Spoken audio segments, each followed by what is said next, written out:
They say every bride remembers her wedding day forever. I remember mine for all the wrong reasons. The music was perfect, the flowers fresh, the photographer smiling. But one table stood empty, the one with a gold card that read, "Family of the bride." They didn't call, didn't text, didn't even pretend. Later that night, someone sent me a video of my entire family at my sister's job celebration. Raising glasses, laughing, shouting, "We're so proud of you, Lily." That was the moment something inside me went cold. I disappeared after that. No contact, no explanations, just silence. Until 3 years later, one photo changed everything. Me standing beside a brand new $135,000 Porsche. I didn't tag anyone. I didn't say a word. But within an hour, my phone lit up. "Honey, it's Mum. We need to talk. Family meeting tomorrow." I smiled. Not because I missed them. Because for the first time, they needed me. So yes, I showed up. But not as the forgotten daughter they once pitied. I walked in with proof, with power, and one secret that would change everything they thought they knew. And when I finally spoke, they never saw it coming. My name is Vanessa Coleman. I'm 34 years old, an interior designer living in Seattle. People usually describe me as calm, precise, and reliable. The kind of person who remembers birthdays, answers emails on time, and never forgets to water the plants. It's not a bad way to be known, I suppose, but reliable can become a cage if that's the only word people ever use for you. When I was growing up, my family never said the word love out loud, but I thought I could feel it in small ways. Sunday dinners, the sound of my mother's humming in the kitchen, my father reading the newspaper at the table. I used to believe that if I worked hard enough, stayed polite enough, they would see me. I was the first child, the grown-up one, the one who could be counted on. My sister Lily came 6 years later, bright and demanding from the start, and in her wake the air in our house seemed to change. Mum had always wanted to be a designer herself. She told me once when I was little that she used to sketch dresses on the back of grocery lists. She had been accepted into a design program in Portland, but then she found out she was pregnant with me. "Life takes you where it needs you," she said, smiling faintly, her fingers tracing the edge of a half-sewn curtain. But as I grew older, I noticed the sadness that lived under her smile, like a shadow that never moved. When Lily showed a spark for drawing, Mum's eyes lit up in a way I'd never seen before. Suddenly, all her old dreams found a new home. I remember the first time I noticed the difference between us. I was 16, waiting for Mum to come home from work so she could look at the portfolio I'd made for an art scholarship. She came through the door, arms full of shopping bags, and said, "Lily won first place in her school's art fair. Isn't that amazing?" I tried to hand her my folder, but she was already on the phone with Grandma telling her how talented Lily was. I stood there, the folder heavy in my hands, until my father took it and said, "Your mother's had a long day. Don't bother her with this now." I didn't bother her again. By the time I graduated high school, I had learned to make myself useful instead of visible. When Lily needed rides to art camp, I drove. When Mum wanted someone to help with her projects, I stayed up late cutting fabric and sanding wood. When my scholarship letter came in the mail, I didn't open it right away. It was a partial scholarship to a design school in California, my dream. But around that same time, Dad lost his job at the mill, and the house felt smaller, quieter, more fragile. I remember overhearing my parents arguing in the kitchen about how to pay Lily's tuition for her private art classes. That night, I made my choice. I told them I wasn't going to California. "It's too expensive," I said. "I'll take a local job and maybe study part-time later." Mum looked relieved, almost grateful. "You're such a good girl, Vanessa. We can always count on you." I never told them that I cried for 2 hours after she said it. Life went on as it always does. I worked part-time at a furniture store, learned interior design from the ground up, one client at a time. Mum kept pushing Lily forward, new classes, new exhibits, new opportunities. I told myself it didn't bother me that family means sacrifice. I bought into that idea so deeply that when Lily went to college out of state, I sent her money every month to help with supplies. She thanked me with quick texts and pictures of her smiling face, always surrounded by friends, always adored. When Dad talked about her, he said, "That one's going places." When he talked about me, he said, "Vanessa's steady." Thank God for that. I used to sit there at dinner listening to them laugh about Lily's future and wonder if steady was all I'd ever be allowed to be. Years later, after I'd finally built my career and moved to Seattle, Mum called one afternoon just to tell me that Lily had gotten a promotion. "You should see her office," she said proudly. "Her company's already talking about making her a director. You'd be so proud." I said I was, and I meant it in the way older sisters mean it, half love, half exhaustion. I kept telling myself this was what family was supposed to feel like. Give support, stay quiet, expect nothing. I thought love was measured by what you gave up. But standing alone in that apartment, holding the phone against my ear, I finally heard how empty the word proud sounded when no one ever said it back to me. I thought love meant being useful until I learned love doesn't notice quiet hearts. That realization didn't arrive all at once. It came softly the way winter sneaks in through the cracks of an old window. For years, I carried on being useful anyway, building a life where I didn't have to compete to be seen. By the time I turned 34, I had a good job, a gentle fiancé, and a small apartment in Seattle that smelled like cedar and coffee. Daniel, my fiancé, used to tease me for arranging the books by colour, but that's how I made sense of things. When everything in your family has always been uneven, you start finding peace in symmetry.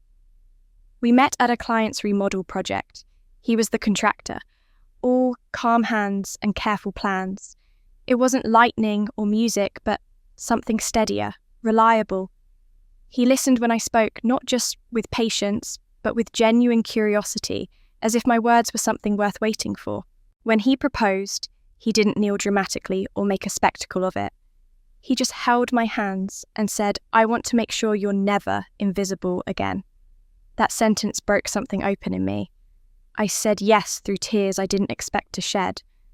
The months that followed were soft and bright. We found a small garden venue outside the city, nothing fancy but full of lavender and light. I chose muted colours, cream and sage, the kind that don't demand attention, but reward it if you look closely. It felt like me. I spent evenings at the kitchen table addressing invitations by hand, my calligraphy looping like the rhythm of my heartbeat. I remember thinking, this is the first thing I'm doing for myself, not for anyone else. I sent the invitations early, 4 months before the date, to give my family plenty of time to plan. I wanted to believe that this time they'd show up for me. I called Mum the day I mailed them out. "I sent your invitation today," I said, smiling into the phone. "You'll get it in a few days." There was a pause on the other end, followed by the sound of her stirring something in a pot.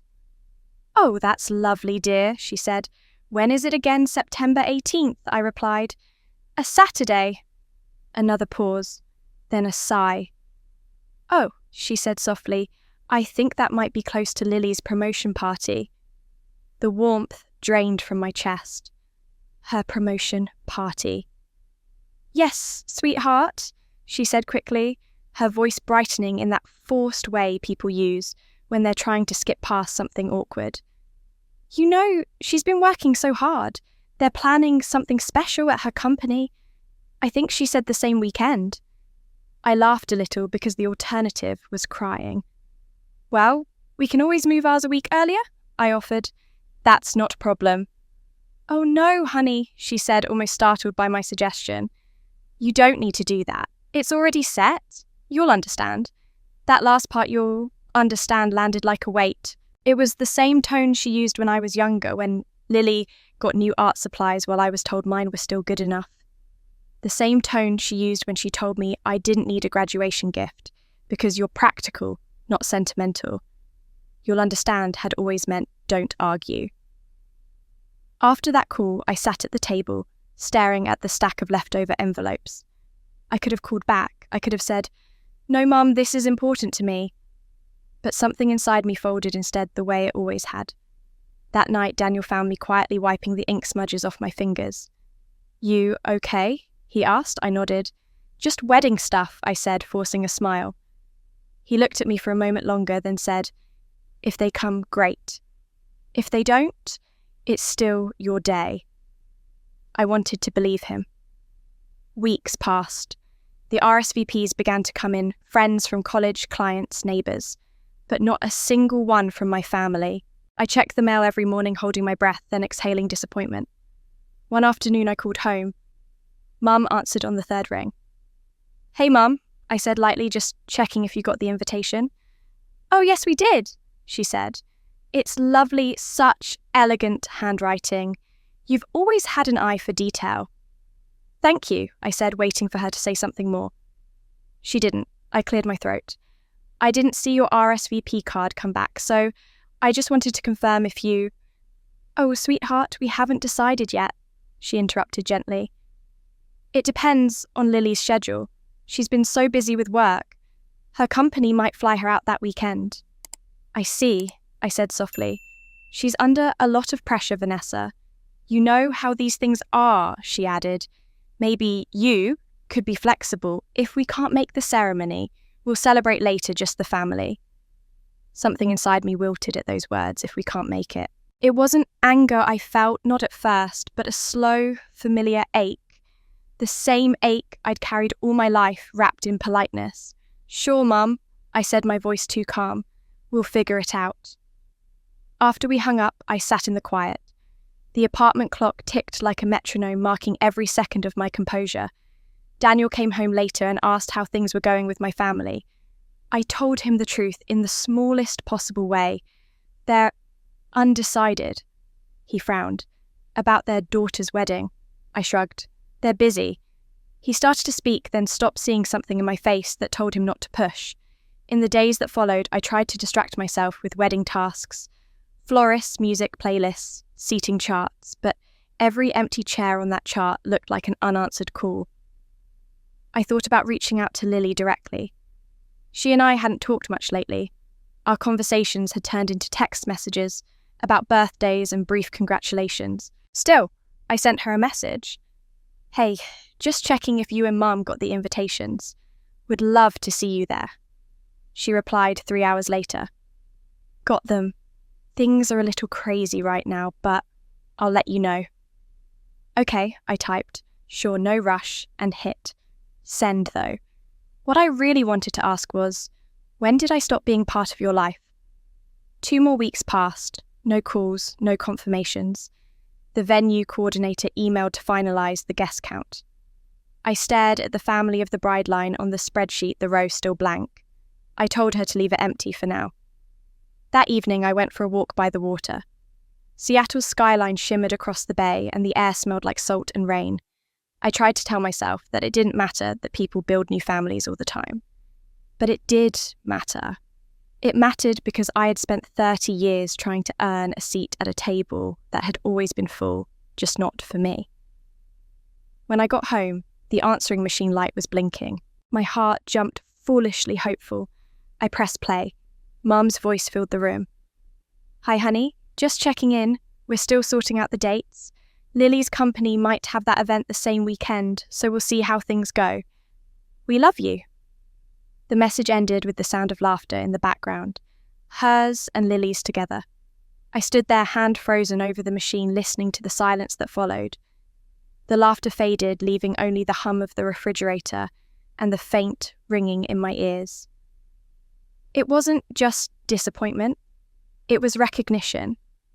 I knew this rhythm too well, hope, hesitation, and then that soft fall into nothing. Later that night, I picked up one of the extra invitations and ran my fingers over the embossed letters of my own name. For a moment, I imagined my family reading it, seeing the careful handwriting, the quiet pride.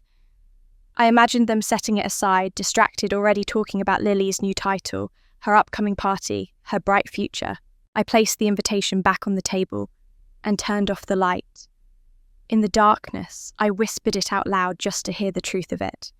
They didn't say no, but not saying yes hurts the same. Those words kept echoing in my head as the weeks melted into the final days before the wedding. I told myself to focus on the good, the dress, the flowers, the man waiting at the end of the aisle. But no matter how many checklists I completed or ribbons I tied, there was a hollow spot inside me that refused to be covered with lace and lavender. I kept hoping that maybe, just maybe, someone would call at the last minute and say, "We're coming." The night before the wedding, Daniel and I stayed in separate rooms as tradition suggested. I barely slept. I lay there staring at the ceiling, listening to the rain tapping against the window, wondering if my family was packing their bags or if they had already decided not to. By morning, I knew the answer. No messages, no missed calls, just silence. The kind of silence that feels heavier than noise. Still, I got up and dressed. I smiled at the hairstylist and said I wanted something simple, nothing dramatic.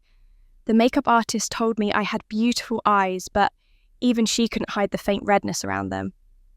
When she finished, she handed me a mirror. I barely recognized the woman staring back, poised, calm, elegant. I almost laughed. If she only knew what was missing behind that reflection. The venue was everything I had dreamed, a small garden surrounded by oak trees, sunlight slipping between branches, the air filled with the scent of lavender and warm grass. Friends began arriving early, chatting, laughing, their faces glowing with that easy happiness that weddings bring. Daniel's family filled 2 long tables, his parents, his cousins, even his elderly aunt in a soft pink hat. They hugged me, called me dear, told me how beautiful I looked. And then there was the table with the golden card that read "Family of the Bride." 8 empty chairs, white napkins folded neatly, champagne glasses waiting. The planner had placed it near the front, a gesture of honour, as though my family would surely want the best view. Every time I glanced at it, something in me twisted. The space looked wrong, like a wound dressed in linen. Before the ceremony began, Daniel found me outside the bridal suite. He looked so steady in his grey suit, the kind of man who could make you feel safe just by standing still. "You ready?" he asked softly. I nodded, even though my throat felt tight. "If they come late," he added, "we'll just make room. There's always room for grace." I wanted to believe that too. As the music started and I walked down the aisle, my arm tucked through Daniel's father's, who kindly offered to give me away, the faces around me blurred into a watercolour of smiles and camera flashes. I smiled too automatically. Somewhere deep down, a small part of me kept listening for the sound of a car pulling up outside, for the quick shuffle of footsteps, for my mother's voice calling, "Wait, we're here." But the only sound was the wind rustling through the trees. The ceremony went perfectly. Every vow, every line, every gentle laugh at the right moment. When Daniel said, "I will never let you feel alone again," I almost lost my composure.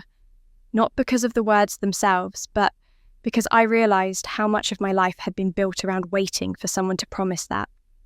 After the ceremony, the reception began under strings of lights. The photographer guided us through the first dance, the cake cutting the toasts. I laughed when my friends clinked their glasses and shouted for a kiss, and for a moment I felt like maybe I could just forget that empty table. But every time I turned toward the crowd, that table waited for me silent and untouched, the card gleaming faintly under the fairy lights. The photographer, a kind woman named Elise, kept her camera close, but her tone gentle. "Can we get one more with you?" Looking toward the crowd, she asked. I turned my head, and in that instant, my eyes flicked to the door. She clicked the shutter. I must have done it a dozen times that night, glanced toward that door as if sheer hope could conjure them through it. Elise said later that the photo was beautiful, but I could never bring myself to frame it, because I know what I was really looking for. Dinner was served. The band played softly. Daniel's father made a warm, funny speech about family and commitment. People clapped and cheered, raising their glasses. I clapped too, but the applause rang hollow in my chest. When Daniel reached for my hand, I squeezed his fingers so tightly that he looked at me with concern. I smiled to reassure him, but my smile trembled. "They'll regret this," he whispered. "Someday they'll realise." I wanted to believe that, but right then it just sounded like kindness trying to fill an impossible space. Later that night, after the guests had left and the last candles had burned down to wax puddles, Daniel carried me to the car, laughing softly. I laughed too, because that's what you're supposed to do on your wedding night. Laugh, love, let go. But as we drove away, I looked out the window one last time. The venue lights glowed softly in the distance, and in my mind I pictured those 8 empty chairs, still standing in perfect order, untouched plates gleaming like quiet accusations. When we got back to the hotel, there was a message on my phone from my friend Jeff. "Hey V, it said I know it's your big day and you're probably busy, but you need to see this." Attached was a video. I hesitated before opening it, my heart already racing. The video loaded, and there they were, my mother, my father, my sister Lily, all smiling under bright lights, raising glasses, music playing behind them. A banner hung above them that read, "Congratulations, Lily Team Lead, Lily's company had thrown her a party that same evening." In the video, someone asked my mother to give a toast. She stood there holding a glass of champagne, her face glowing with pride. To my daughter, she said, voice full of joy, "You've worked so hard for this. You deserve it all." Everyone clapped. I watched as she hugged Lily, both of them laughing, unaware that somewhere across the city, her other daughter was watching her wedding guests dance around an empty table. Daniel came out of the shower towel around his shoulders. "You okay?" he asked, seeing my face. I turned the phone toward him. He watched for a few seconds, then shut it off gently and placed it on the nightstand. "Don't let them have this night too," he said quietly. His words were kind, but they couldn't reach the part of me that had gone numb. I lay there in the dim hotel light, still wearing my wedding dress, mascara smudged at the corners of my eyes. Outside, the city pulsed faintly with life cars' laughter, distant music. I thought of the video, the sound of their cheers, the echo of their joy. It wasn't just that they didn't come. They had chosen to celebrate something else, someone else at the exact same time. It wasn't absence. It was replacement. I turned off the light and lay still, my hand resting on Daniel's. The silence between us was tender, but it couldn't touch the wound that had opened inside me. The kind of wound that doesn't bleed but reshapes you. Somewhere deep down, a voice whispered the truth I hadn't wanted to face all along. They didn't just miss my wedding, they chose to forget me. They didn't just miss my wedding, they chose to forget me. That thought stayed with me heavy and still as the night stretched into silence. Daniel had fallen asleep beside me, his breathing calm, his arm resting protectively over mine. The city lights slipped through the blinds, tracing faint silver lines across the sheets. I lay awake, eyes open, staring at nothing. There were no more tears left to cry. I had cried them all in the car, in the lobby, in the bathroom of the reception hall, while pretending to touch up my makeup. What I felt now was something deeper than sadness. It was the kind of emptiness that doesn't ache, it echoes. When dawn came, the world looked too ordinary for what had happened. Sunlight on the window, the sound of traffic below, the smell of coffee drifting from somewhere down the hall. I sat up slowly, the weight of my wedding ring unfamiliar on my hand. It glimmered softly in the light, a circle of promise I couldn't quite feel yet. I should have been happy. I had married a man who loved me, who saw me, who stood beside me even as my own family didn't. But part of me couldn't stop replaying that video in my mind, my mother's laugh, Lily's smile, the clinking of glasses, all happening at the exact moment I said I do. Daniel stirred and opened his eyes. "Morning," he murmured, his voice rough with sleep. I managed a small smile. "Morning." He brushed his thumb across my cheek. "We'll make new memories," he said. I nodded, grateful he didn't try to fix what couldn't be fixed. He meant well, but some things you can't mend, you just learn to live around them. After he fell back asleep, I reached for my phone. Notifications blinked across the screen, messages from friends, tagged photos from guests. I scrolled through them slowly until one post stopped me cold. It was from my mother's account. The caption read, "So proud of my daughter Lily," followed by a string of heart emojis. The photo showed Lily at her company party, beaming in a new dress, holding a glass of champagne.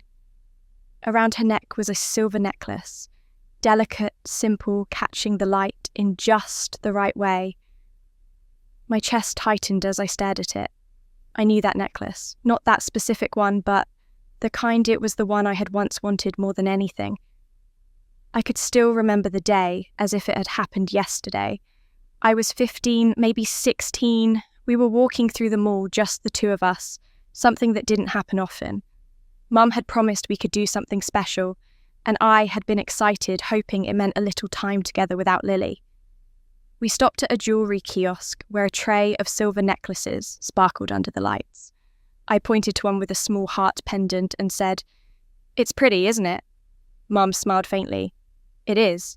I hesitated before asking, "Could I maybe get one for my birthday?"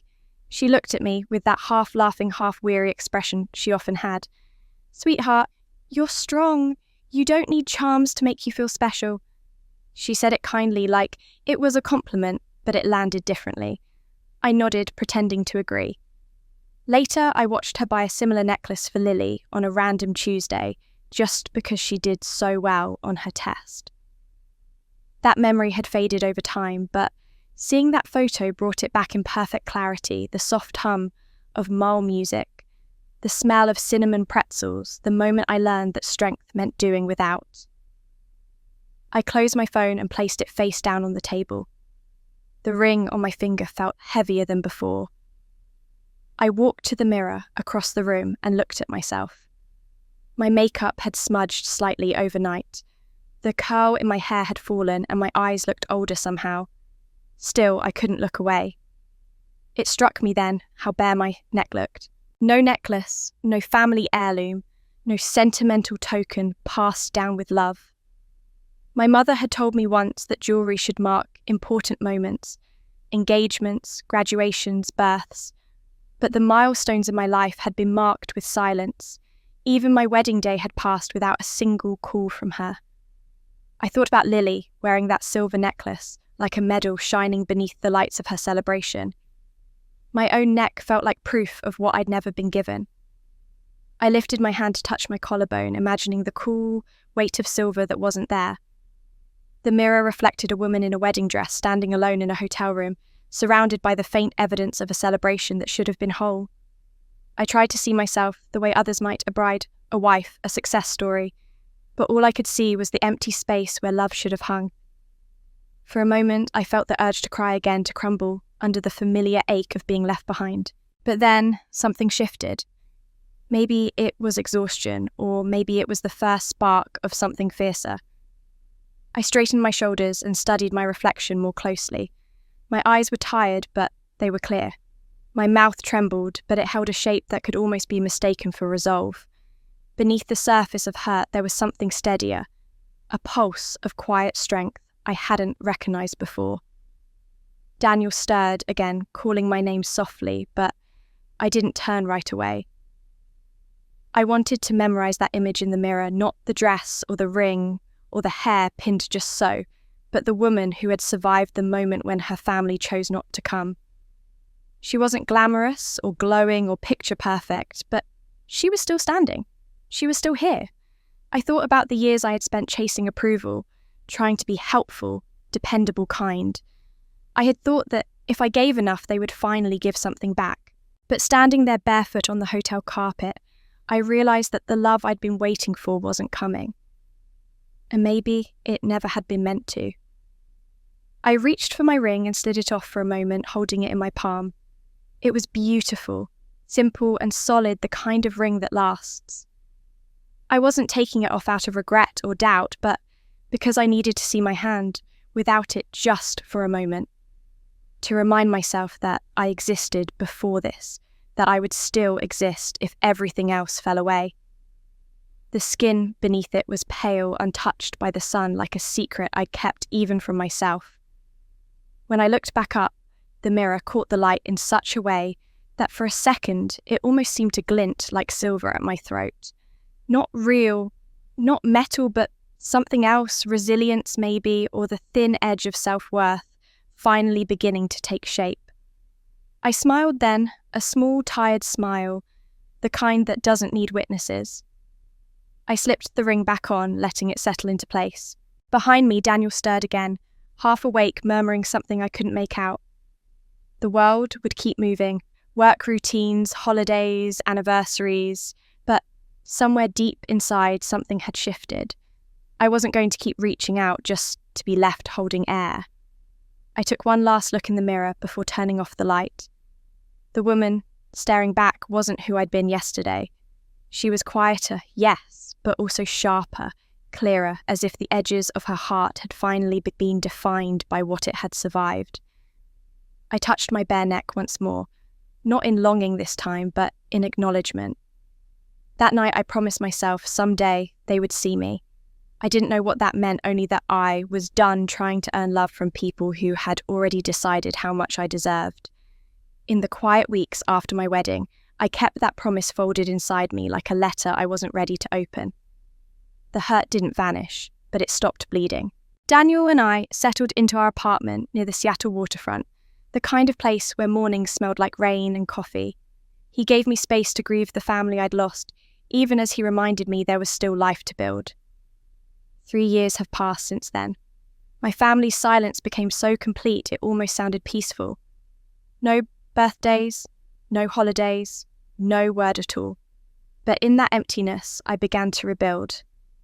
I stopped waiting for recognition and started creating something of my own.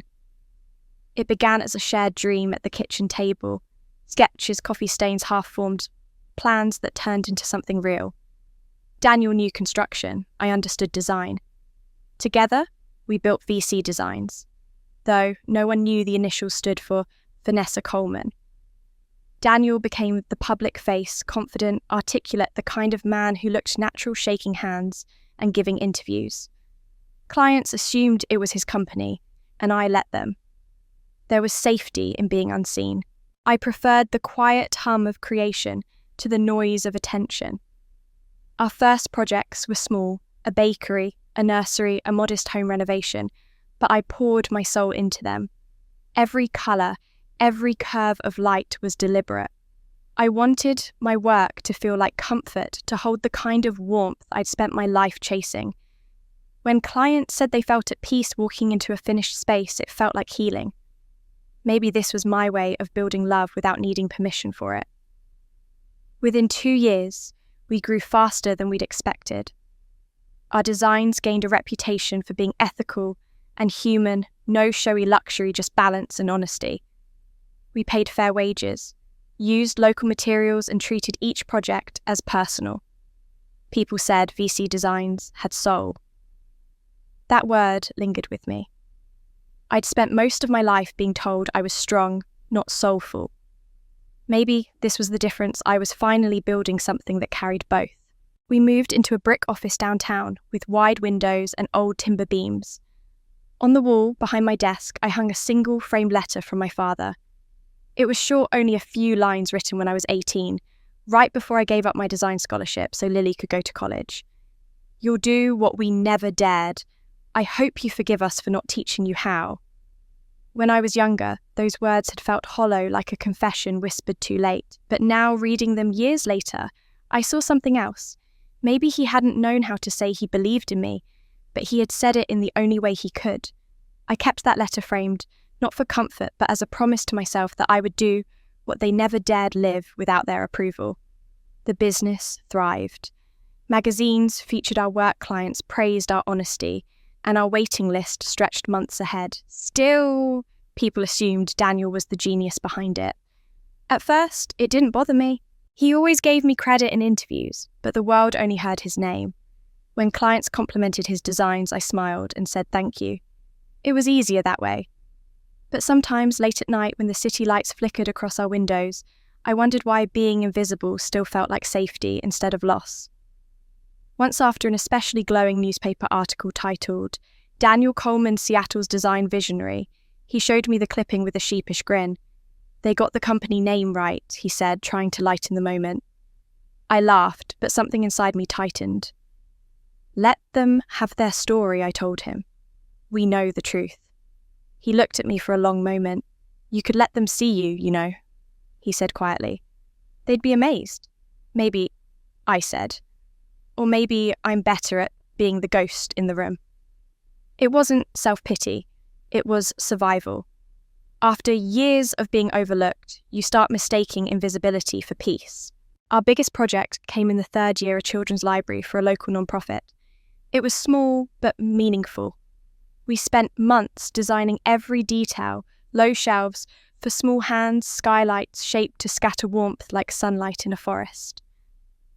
On opening day, the mayor came, cameras flashed, and Daniel gave the speech. I stayed in the back watching a little girl run her fingers along the smooth wooden railing and whisper, "It's so pretty." That was enough for me.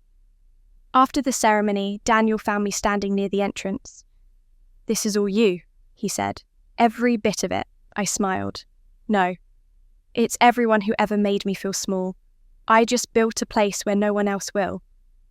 He didn't reply, just reached for my hand. For a moment, I felt something close to peace, like I had finally turned all the broken pieces of my past into something that could shelter others. That night, after the guests had gone, I stayed behind. The lights glowed softly against the new shelves, and the air smelled of paint and cedar. I thought about my mother, how she used to say beauty was a luxury, not a necessity. Maybe that was why she never saw the point in what I loved. I wondered what she would say if she walked into this room filled with quiet wonder made by the daughter she forgot to be proud of. Would she recognize me in the soft colours and open light, or would she look right past it the way she always had? I didn't know. And maybe I didn't want to know. Later, back at the office, I found myself staring at the framed letter again. The ink had faded a little, but the words were still clear. "You'll do what we never dared." I traced the line with my finger. I had done it. I had dared to build a life without asking anyone's permission. And yet, some small part of me still waited. For a call, for a message, for the sound of my mother's voice saying, "I saw what you made and I'm proud of you." It never came.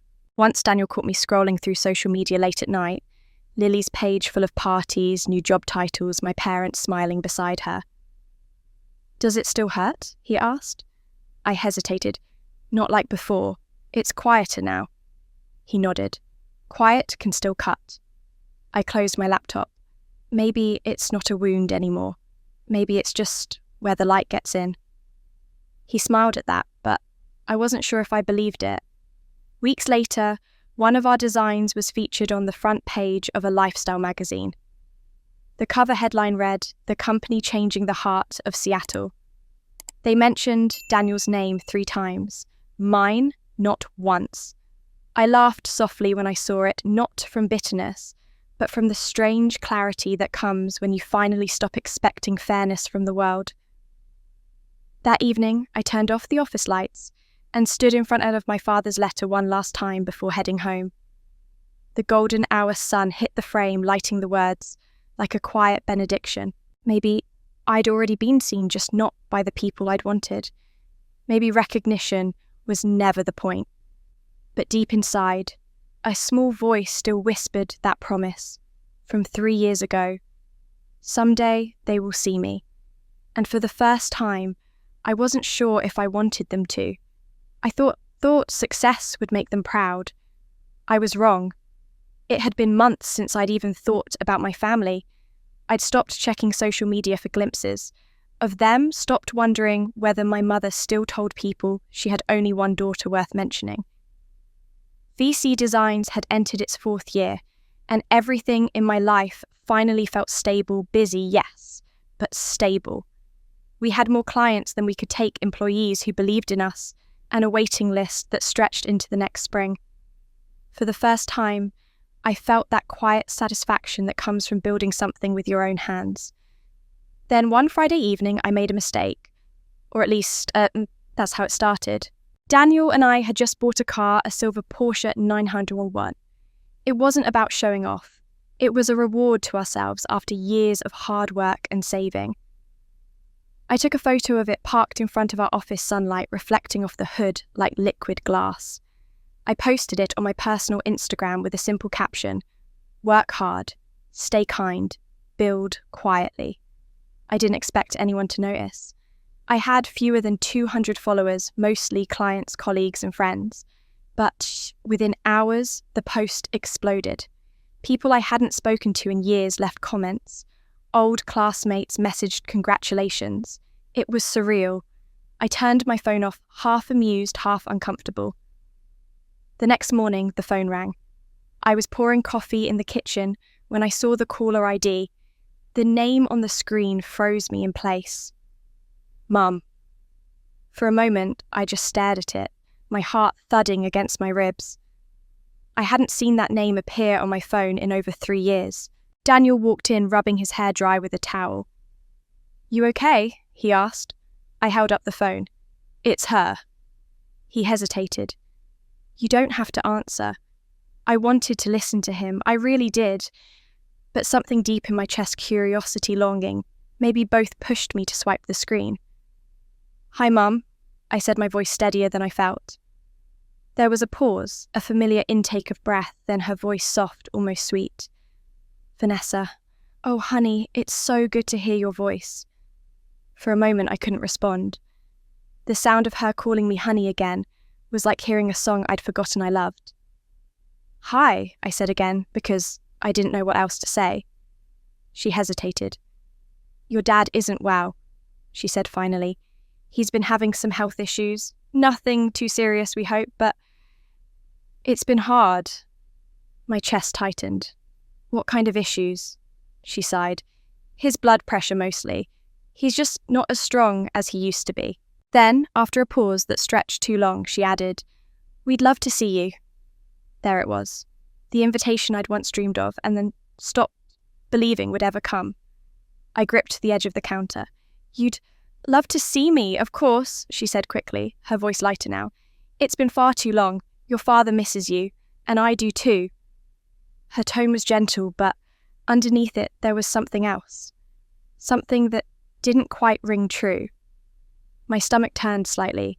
I remembered the last words she'd said to me before my wedding. "You'll understand." Daniel watched my face as I listened.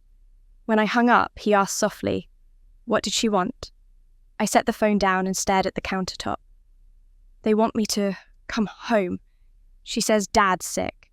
He folded his arms. "That's sudden." I didn't respond. He hesitated, then said what we were both thinking. "Are you sure they're missing you and not your success?" The words hung in the air.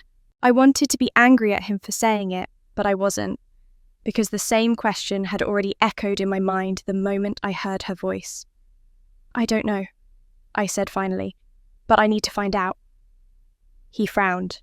"You don't owe them that." "No," I agreed. "I don't. But I owe it to myself." He sighed, knowing there was no changing my mind once I'd made it. "You've built a good life, Vanessa. Don't let them take that from you." "I won't," I said quietly. The decision settled over me like cold water, sharp, clear, inevitable. I would go. Not to make peace, not to chase forgiveness, but to see who they really were when faced with the daughter they once left behind.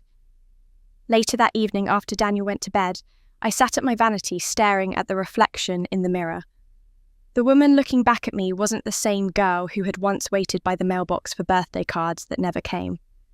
My hair was shorter now, my expression steadier, but the eyes were still mine, still searching. I opened the jewellery box on the dresser. Inside were small fragments of my life, a few simple earrings, a bracelet Daniel had given me, and an empty slot where a necklace should have been.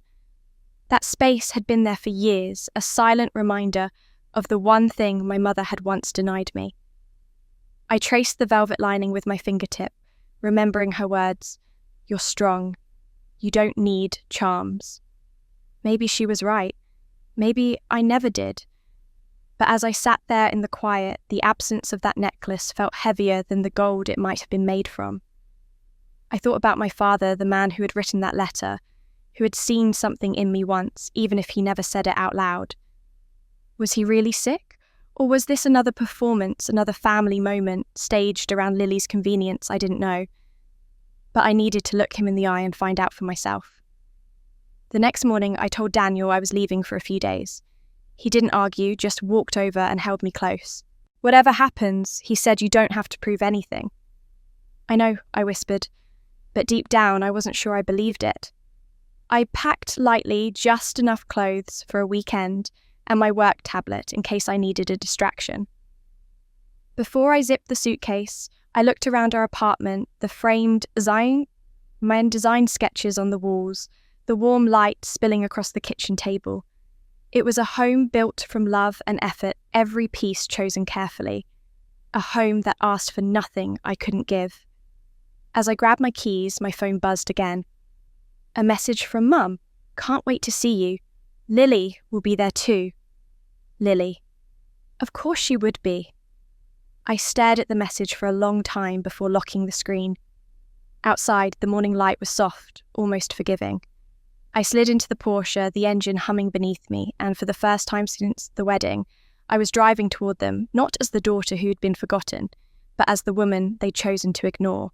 The highway stretched ahead grey and endless, and for a moment I almost turned back. But then I thought about that empty slot in my jewellery box, the one that had never been filled, and I pressed my foot on the gas. This time, I wasn't coming home to belong. I was coming to see the truth. The drive took nearly 3 hours, but it felt longer. I watched the highway roll beneath me like an old story I thought I'd finished reading. Every mile closer to my parents' house made my chest feel tighter. Not from fear exactly, but from a kind of bracing, like standing in the doorway of a familiar storm. I kept my expectations low, but still a small, uninvited hope lingered in the back of my mind. Maybe things had changed. Maybe time had softened them. Maybe I would walk through that front door and find something I'd been missing all along. When I pulled into the driveway, everything looked almost the same. The porch swing, the chipped white shutters, the hydrangeas my mother always tended. It was as if the years hadn't moved at all. The front door opened before I even reached it. Mum stood there, smiling, wide, her voice bright with the kind of warmth that used to undo me. Vanessa. Oh, honey, look at you. She pulled me into a hug that lasted just long enough to make me wonder if she meant it. I caught the scent of her familiar perfume lavender and something faintly powdery. When she pulled back, her eyes were a little glossy. You look wonderful, just wonderful. Hi, Mum. I said, my voice softer than I expected. You look the same. Dad came in from the living room slower than I remembered, his hair greyer, his posture stooped. He smiled weakly. There she is, he said, as though I'd just stepped out to the store, not vanished from their lives for 3 years. You came. Of course I came, I said quietly. We stood there for a moment, all three of us suspended in the strange balance between affection and history. Then Mum clapped her hands. Come in, we've got lunch waiting. Lily's on her way, she can't wait to see you. The sound of Lily's name tightened something inside me, but I followed her into the kitchen anyway. The table was set neatly with the same china we used on holidays. Roast chicken, mashed potatoes, green beans, simple, familiar, almost comforting. I sat down half expecting the air to grow heavy with the things we hadn't said. But instead, everything felt oddly light. So Mum began as she poured me a glass of iced tea. We've been following your company's work. VC Designs, right? Such a beautiful name. I smiled faintly. Yes? It's been going well. She nodded eagerly.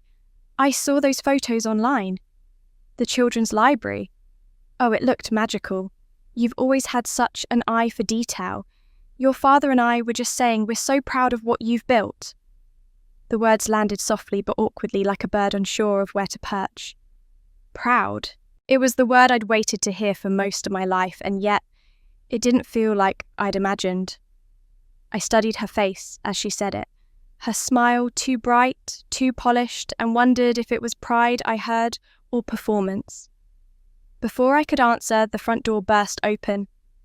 There she is! Lily's voice rang out high and confident as ever. She swept into the room wearing a bright dress, her hair perfectly curled, her laughter filling every corner. She hugged me quickly, lightly, like we were acquaintances meeting at a reunion. You look amazing, she said, stepping back to study me. Daniel must be spoiling you. I smiled thinly. We're doing fine. She sat down beside Mum, the two of them instantly slipping into an easy rhythm of chatter, stories about Lily's new job, her latest project, a promotion on the horizon. I nodded, listening politely, but I couldn't help noticing how naturally the spotlight found her. It always had. After lunch, Mum brought out an old photo album. "Look what I found while cleaning the attic," she said, flipping through the pages. There we were, two little girls, in matching dresses, a family picnic, birthdays, holidays. I hadn't seen those photos in years. There was one of me at 16 standing beside a science fair project, grinning shyly at the camera. I remembered that day how I'd looked into the crowd and seen an empty seat where they were supposed to be. Mum turned the page quickly. "You always were so responsible," she said lightly. "Lily was our wild one, weren't you?" Lily laughed. "Still am." They shared a knowing smile, and for a moment I felt like a stranger looking in on my own family. And yet, there was something intoxicating about it too. The rhythm of conversation, the laughter, the old familiarity, it pulled at something deep inside me. I found myself relaxing, even laughing once or twice. When Dad excused himself to rest, Mum squeezed my hand. "He'll be so happy you're here," she said. "You know, Vanessa, I always told him you'd do something special. You've made quite a name for yourself." "Thank you," I said softly, unsure whether to believe her. Lily leaned forward, resting her chin on her hand. "You know," she said, "I've been thinking a lot about starting something new. Maybe even a family business one day." Mum's face lit up instantly. "Wouldn't that be wonderful? You two working together, just like old times." I froze for a moment, the words hanging in the air. Old times, as if those years hadn't been filled with invisible sacrifices and quiet disappointments. Still, I smiled politely. "That's an interesting idea." "Yeah," Lily said, her tone breezy. "You've got the design experience, I've got the corporate background. We'd be unstoppable." Maybe I said, keeping my voice even. "Or maybe we'd drive each other crazy." Everyone laughed, and for a moment the tension lifted. We spent the rest of the afternoon talking about safer things, recipes, travel weather. The conversation moved like warm water, smoothing over every rough edge. When I got up to leave, Mum hugged me again, lingering a little longer this time. "Don't be a stranger," she said. "It's good to have you home." I nodded. It's good to be here. And strangely, in that moment, I almost meant it. When I got back to my hotel that evening, the sky was dark and quiet. I sat on the bed replaying the day. The smiles, the laughter, the way Lily had looked at me when she mentioned a family business, it had all felt almost genuine. Maybe people could change. Maybe forgiveness wasn't so impossible after all. Then my phone buzzed. A new email. From Lily. The subject line read, "A small project idea." I opened it. "Hey Ness," she wrote. "It was so great seeing you today. I've been thinking we should do something together. Just a small collaboration. I have a client who needs some design work, and I told them you're the best in the business. Let's talk soon." I stared at the screen, reading her words again and again. The tone was friendly, warm, almost affectionate. But something about it felt practiced, too easy, too sudden. Still, I felt a strange flicker of hope. Maybe this was the bridge we'd been missing. Maybe she meant it. I closed my laptop, the faintest smile tugging at my lips. I almost believed the warmth in that room was real. For a few days after the visit, I carried that fragile feeling with me, like a small flame cupped in my hands.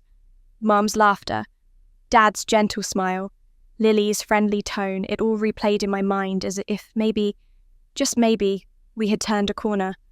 I told Daniel about it when I came home, and he listened without interrupting, his expression cautious.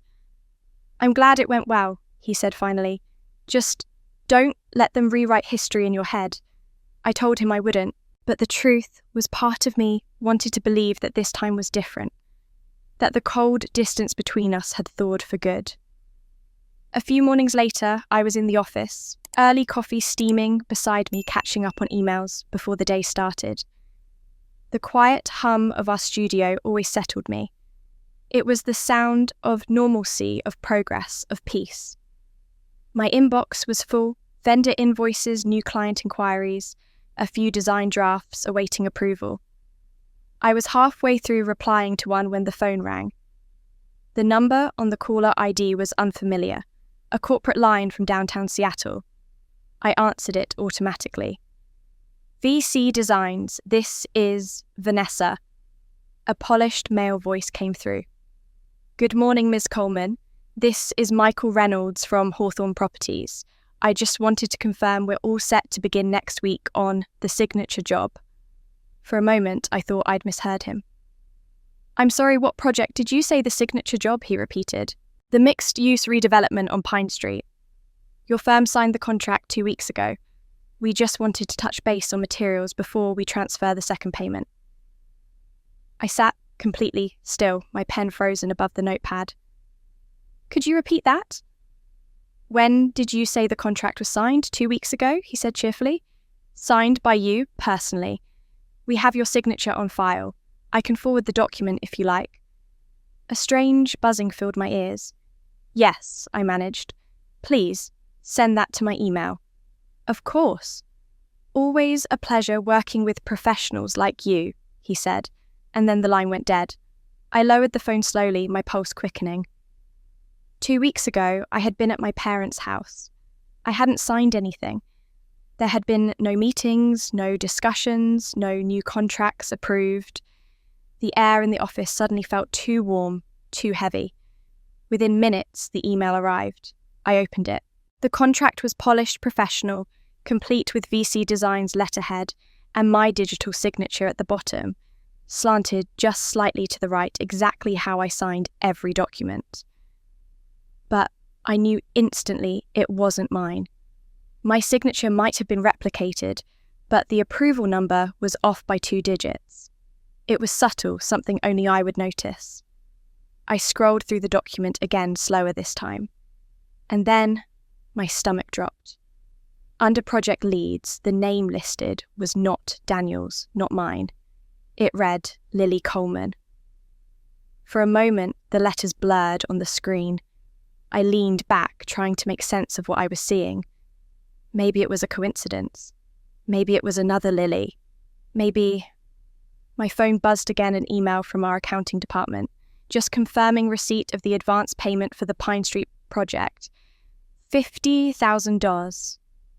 $50,000 cleared this morning into the auxiliary account listed under Family Development Fund. Is that correct? I stared at the message. We didn't have any account with that name. My hands began to shake as I replied, Please hold all transfers until I confirm. I'll review this immediately. I logged into our business portal, my fingers moving faster than my thoughts. The account history was clean, no new deposits, no transactions, which meant the money hadn't gone to us at all. For the first time in years, I felt that old, familiar chill of betrayal. But it was mixed with something sharper clarity. I searched the contract again, reading every line. It listed a secondary payment address. My breath caught when I saw it a personal checking account registered under Lily M. Coleman. There it was, in black and white. My sister's name, my company's letterhead, my forged signature. I sat frozen, staring at the screen until the room seemed to tilt. Every sound, typing from the interns, the hum of the air conditioner faded into a dull roar. Daniel found me like that, motionless at my desk. Hey, he said softly. What's wrong? I turned the screen toward him. This. He leaned over, reading quickly, then looked at me. His jaw tightened. You didn't sign this, no? My voice sounded far away. But someone did. Lily, he said quietly. I nodded, unable to speak. He ran a hand through his hair. You said she emailed you about a project. She did. A small collaboration, she called it. He exhaled slowly. Vanessa, this isn't small. This is fraud. The word hit me like a slap. Fraud. The kind of thing people go to court for. The kind of thing that can destroy a reputation in days. I leaned back, pressing my palms against my eyes. She used my name. My company's name. My signature. Why, he asked. I didn't have an answer. Maybe she needed the money. Maybe she thought I'd never find out. Or maybe this was her way of reclaiming something she thought I'd taken from her. I didn't know, but the part that hurt most was that I wasn't even surprised. Some deep part of me must have always known that the warmth I'd felt at that family table was temporary, an invitation built on convenience, not love. Daniel's voice broke through my thoughts. What are you going to do? I looked at him. First, I'm going to confirm everything. Then I'm going to make sure the truth is on record. He nodded slowly. Do you want me to call our attorney? Not yet. I took a deep breath. I need to handle this myself for now. When he left the room to make coffee, I stared out the window at the city below. The streets looked ordinary, the world unchanged, but inside me something had shifted. It wasn't anger that filled me, it was a kind of cold focus. For years I'd built my life around integrity, around earning everything I had through quiet perseverance. Now, in a single act, my own sister had taken that and turned it into a weapon. I opened Lily's email again, reading the lines she'd written just days earlier. I have a small project idea we could do together. The ease of it, the lightness, it made my hands tremble. Every word of that message had been a setup. I thought about my mother's smile at lunch, the way she had beamed when Lily mentioned a family business. Maybe this had been the plan all along. For a long time, I just sat there listening to the hum of my office. I thought about the years I'd spent waiting for their approval, mistaking scraps of affection for love. I had believed that time healed distance. But time, I realize now, doesn't change people who never wanted to see you clearly. My phone buzzed again, a new message from Lily. Just 3 words this time. Can we talk? I stared at it, my chest tightening. I didn't reply. Not yet. Instead, I closed my laptop and stood, the weight of everything pressing against my chest. The smell of coffee drifted in from the kitchen. Daniel called my name, but I couldn't answer. Because now I finally saw it clearly, the truth I hadn't wanted to face. My name, my work, my worth, all stolen by the ones I loved most. I sat in my office long after Daniel had gone home, the city outside my window, glowing in streaks of amber and blue. The forged contract still glared from my laptop screen, a quiet accusation. Every time I looked at it, something inside me twisted. It wasn't just betrayal. It was the familiarity of it, the way it felt like stepping into an old wound I thought had long since healed. For years, I had tried to believe that time, success, and distance had brought me safety from this kind of pain. But there it was, again wearing the same face, speaking the same sweet tone, signing my name without asking. Eventually, I couldn't stand the stillness of the room anymore. I closed my laptop, grabbed my keys, and left. The night air was cold, carrying the faint smell of rain, and I let it hit my face as I walked to the car. I didn't have a destination in mind. I just drove. Seattle at night can be beautiful in a lonely kind of way. The lights reflected in puddles, the quiet hum of traffic, the soft echo of jazz spilling from a cafe. I drove past the waterfront, past Pike Place Market, past all the places that once reminded me of beginnings. Now they just blurred together. At a red light, I caught my reflection in the rearview mirror. My face looked unfamiliar. Eyes, red lips pressed thin, a shadow of disbelief still clinging to me. I pulled into a quiet parking lot overlooking the bay and turned off the engine. For a moment, there was only the sound of waves and the distant cry of gulls. I rested my forehead on the steering wheel, the weight of everything pressing down on me. I don't know how long I sat there before the tears came. They weren't loud or dramatic, just steady. I cried for the years I'd spent trying to earn love that never wanted to be earned. I cried for the young woman who thought her family's approval would make her whole. And I cried for the foolish, hopeful part of me that had believed till the warmth in that dining room had been real. When the tears stopped, I felt emptied out, like something had finally burned away. I reached into the glove compartment for a tissue, and my hand brushed against my phone. The screen was still lit from a missed call. Without thinking, I opened my voicemail app, half expecting to hear another client message or a reminder from one of our contractors. But the first, saved message was older, years old. Lily's voice. "Hey, Ness," she said, laughing a little. "I just wanted to say you've always had everything. You know that, right? You're the smart one, the strong one, the one Mum and Dad can depend on. Some of us don't have it that easy. Anyway, don't forget to call Mum about her birthday. Her voice filled the car light and confident, but I heard the sharp edge beneath it, the jealousy, the resentment that had always lived in the spaces between her words. You've always had everything. That was the story she told herself to justify every cruel thing she'd done, every favour, taken every slight disguised as affection. Maybe she really believed it. Maybe that was the only way she could live with herself. I replayed the message once, then again. Each time it felt less like a memory and more like a warning I'd ignored. I deleted it finally, my thumb pressing down hard on the screen, as if erasing the sound could erase the ache. My phone buzzed again. A text from Daniel. "Where are you?" I hesitated before replying. "Just driving. I needed air." He called a few minutes later. His voice was calm but heavy with worry. "You shouldn't be out alone right now," he said. "I'm fine," I said. "I just needed to think." He was quiet for a moment, then said softly, "Vanessa, don't let them turn you bitter." The words hung there. Bitter. It wasn't bitterness I felt, it was something colder and clearer, something sharper, but I understood what he meant. He didn't want this to change me, to drag me down to their level. "I won't," I said, "but I can't just let it go." "I know," he replied. "Just remember who you are. You're not them." When the call ended, I sat in the dark, staring out at the water. The reflection of the city shimmered on the surface, bright, fractured, beautiful.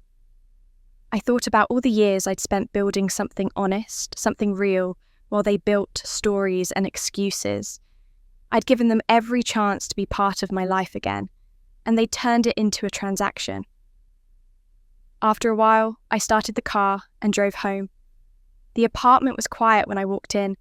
Daniel was asleep on the couch, still in his work clothes, his glasses resting crookedly on his face. I pulled a blanket over him and sat down at my desk. The laptop screen glowed in the dark, waiting. I opened the forged contract again this time, without flinching. My fingers steadied as I began saving copies, every version, every attachment, every email header. I opened our accounting software, tracing the false routing numbers, capturing screenshots of every discrepancy. I checked timestamps, IP addresses, even the metadata hidden in the file name. It was all there, every thread I would need to unravel the truth. The deeper I looked, the more careful I became. I created a separate folder, encrypted it, and backed it up to an external drive. The process soothed me, one deliberate step at a time. This wasn't anger anymore. It was precision. When I finished, I sat back and exhaled. The night outside was still the first pale hint of dawn beginning to show on the horizon. My coffee had gone cold beside me, untouched. I glanced at the empty slot in my jewellery box, the space where a necklace should have been. It felt almost symbolic now, like something had been stolen from me long ago, but I was finally ready to reclaim it, even if it wasn't made of silver. I thought about calling Mum, about confronting her right then, but I stopped myself. Not yet. The truth didn't need to be shouted. It only needed to be shown. Somewhere deep inside, I felt that same calm determination that had carried me through every quiet battle before. They taught me to stay quiet all my life, to endure, to forgive, to shrink. I'd learned the language of silence from them. But tonight, I realized silence could speak to, just not in the way they expected. I closed my laptop and stood by the window, watching the first light spill across the city. It wasn't anger that filled me anymore. It was clarity, cold and pure. The kind that comes when you finally see people as they are not as you wish they'd be.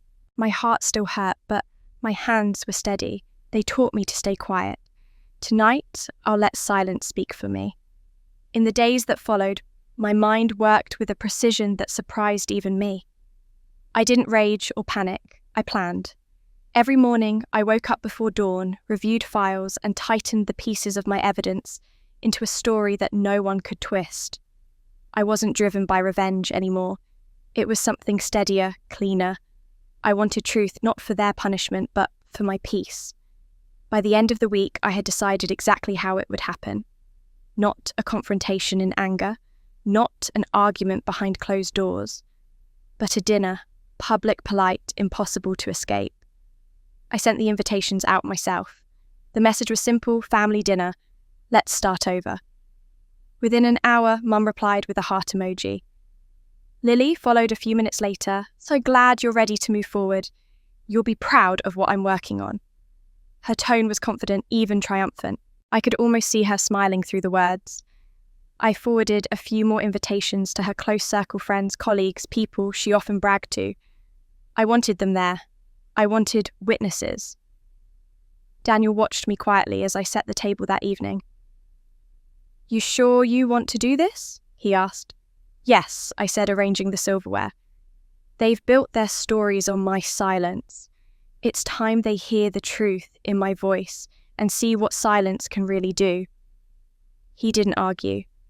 He knew this wasn't about rage. It was about ending something that had lasted far too long. The restaurant I chose wasn't fancy, but it was beautiful. Quiet lighting, warm tones, a private dining room with a projector wall I had requested just for the night. The manager owed me a favour. One of our early design projects had been for this very space. I arrived early, checked the setup, and made sure everything was ready. When my family walked in, the air changed. Mum entered first, wearing her best dress and a smile that belonged more to a social event than a family gathering. Oh, Vanessa, this is lovely, she said, kissing my cheek. I'm so glad you reached out.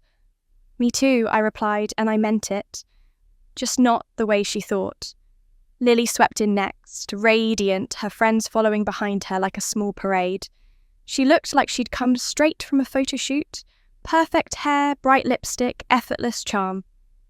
Ness, she said, embracing me. This is amazing. I told everyone you wanted to celebrate our new partnership. Our what? I asked, lightly watching her eyes. She laughed. Don't be modest. I told you the timing couldn't be better. The signature job is going to be huge.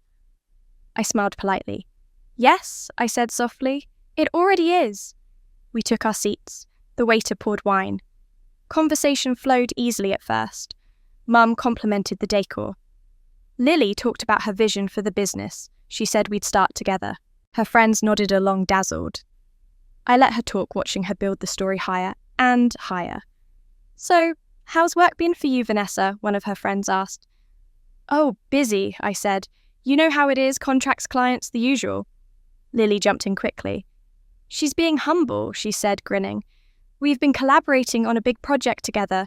She's mentoring me, actually. It's been such a blessing. My mother beamed. Isn't that wonderful? I always said you two were meant to work side by side. I looked at them, their faces bright with pride, and for a moment it almost made me sad. They truly had no idea what they were celebrating. I took a slow sip of wine and then set the glass down carefully. Speaking of projects, I said evenly, there's something I wanted to share with everyone tonight. A surprise, actually. Lily's eyes sparkled. A surprise! For me, I smiled. In a way, yes. I took the small remote from my purse and pointed it at the projector wall. The screen lit up, displaying the front page of a contract, the very one that had stolen my name. This, I said calmly, is a copy of the agreement for the Pine Street redevelopment project, also known as the signature job. The room went still. Lily's laugh faltered. Oh, she said, that's impressive. How did you... I interrupted. My voice was quiet, but it cut through the room like glass. Because I never signed it. I clicked to the next slide, a magnified version of my digital signature. You see this curve here? I said. That's not mine. It's a copy. A good one, but off by just enough to prove it was forged. Murmurs spread around the table. Lily's friends exchanged uneasy glances. Mum frowned, confused. What are you saying, Vanessa? I'm saying someone used my name, my company, and my reputation to secure a $50,000 advance payment from a corporate client, I said. An account labelled Family Development Fund. The account number traces directly back to one name. I advanced the slide again. On the screen, Clear and undeniable were the words Lillian Coleman. Lily's face drained of colour. "That's ridiculous," she said quickly. "There must be a mistake." I tilted my head slightly. "The mistake was thinking I wouldn't find out." Mum gasped. "Lily, tell me she's wrong." But Lily's mouth opened and closed soundlessly. Her friends stared at her, the glow of admiration gone from their faces. The only sound was the faint hum of the projector. I let the silence stretch just long enough to feel its weight. Then I pressed one final button. The screen went black, replaced by a simple audio waveform. Before I erase it, I said, "I want you to hear something." The recording began to play. My voice, years younger, softer, filled the room. "I'm sorry if I ever hurt you, Lily. I just wanted you happy." The message ended. The silence that followed was absolute. I turned toward my sister. "That was from 5 years ago. After you accused me of holding you back, I saved it because I thought someday you might understand what I meant." Lily's eyes filled with tears, but not the kind that come from guilt, more like shock embarrassment. "You set me up," she whispered. "No," I said quietly. "You set yourself up. I just stopped covering for you." Mum's face was pale. "Vanessa, this is family. Surely we can—" "Family doesn't mean silence," I said. "Not anymore." No one spoke after that. The projector light flickered softly across their faces, each one caught somewhere between disbelief and shame. For years I'd been the quiet one, the steady one, the one they could count on to forgive. And now, sitting across from me, they finally saw what forgiveness without respect looked like. It wasn't meekness, it was power. I stood collecting my purse. "I appreciate you all coming," I said. "Dinner's covered. Consider it my parting gift." As I walked toward the door, I heard my mother whisper, "Vanessa, wait." But I didn't turn back. For the first time, they saw me, and I wasn't the weak one. I walked out of that restaurant into the cool Seattle night, the air crisp against my skin. I expected to feel relief, or maybe even triumph, but what came instead was stillness. The kind of quiet that follows a storm when the world hasn't yet realized it's safe again. Behind me, the murmur of voices was fading, shock, confusion, denial, but I didn't turn back.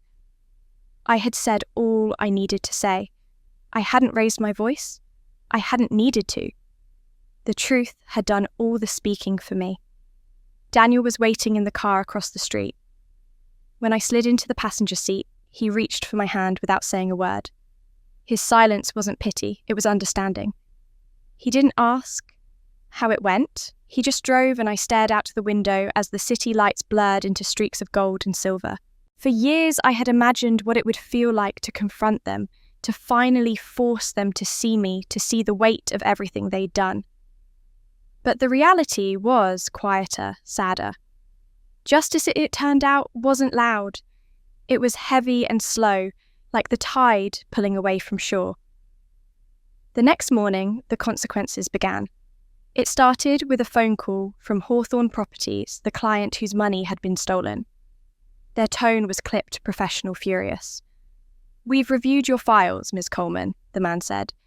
"We've verified that you had no involvement in the fraudulent contract. We'll be seeking repayment directly from the account that received the funds." "Lily's account," I said softly. "Yes, Ms. Lily Coleman." The name felt strange, coming from someone else's mouth. The words fraudulent contract lingered long after I hung up. I emailed the investigator copies of every file they requested, attaching timestamps, correspondence, and proof of the forgery. Within days, the story was out.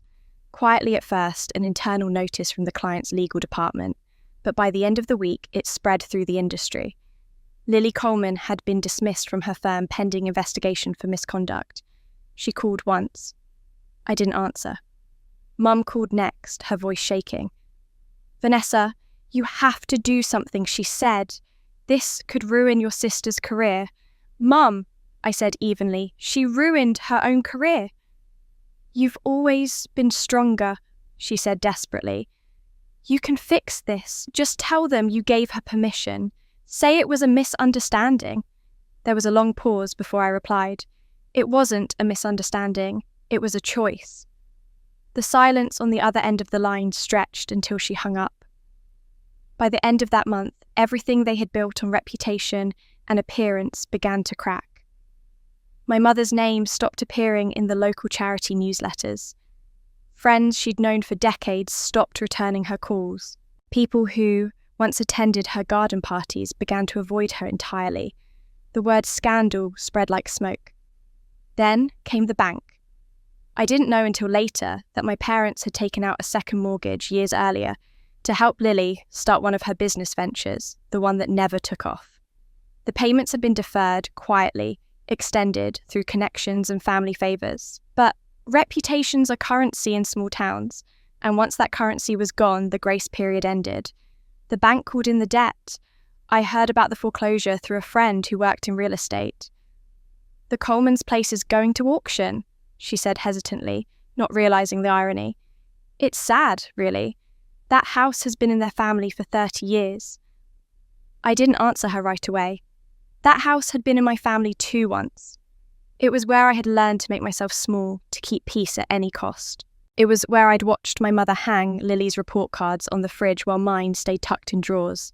And yet, when I heard it would be sold, my first instinct wasn't anger. It was something closer to sorrow. A story ending the only way it could. Daniel was the one who suggested it. If you buy it, he said, it won't be revenge, it'll be closure. I thought about it for a long time before deciding. When the auction came, I made one bid. It wasn't high, but no one challenged it. A week later, the deed was in my name. The day I went to see the property, it was raining. The hydrangeas my mother had planted were wilted, the shutters hanging crooked. The house looked smaller than I remembered, like the years had drained the pride out of it. I stood in the doorway for a long moment before knocking. Mum opened the door.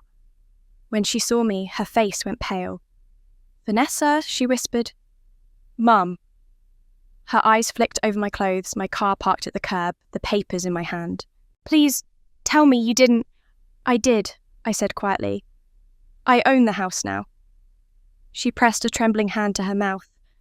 "How could you—" I looked around the familiar hallway, the faded family photos still hanging crookedly on the wall.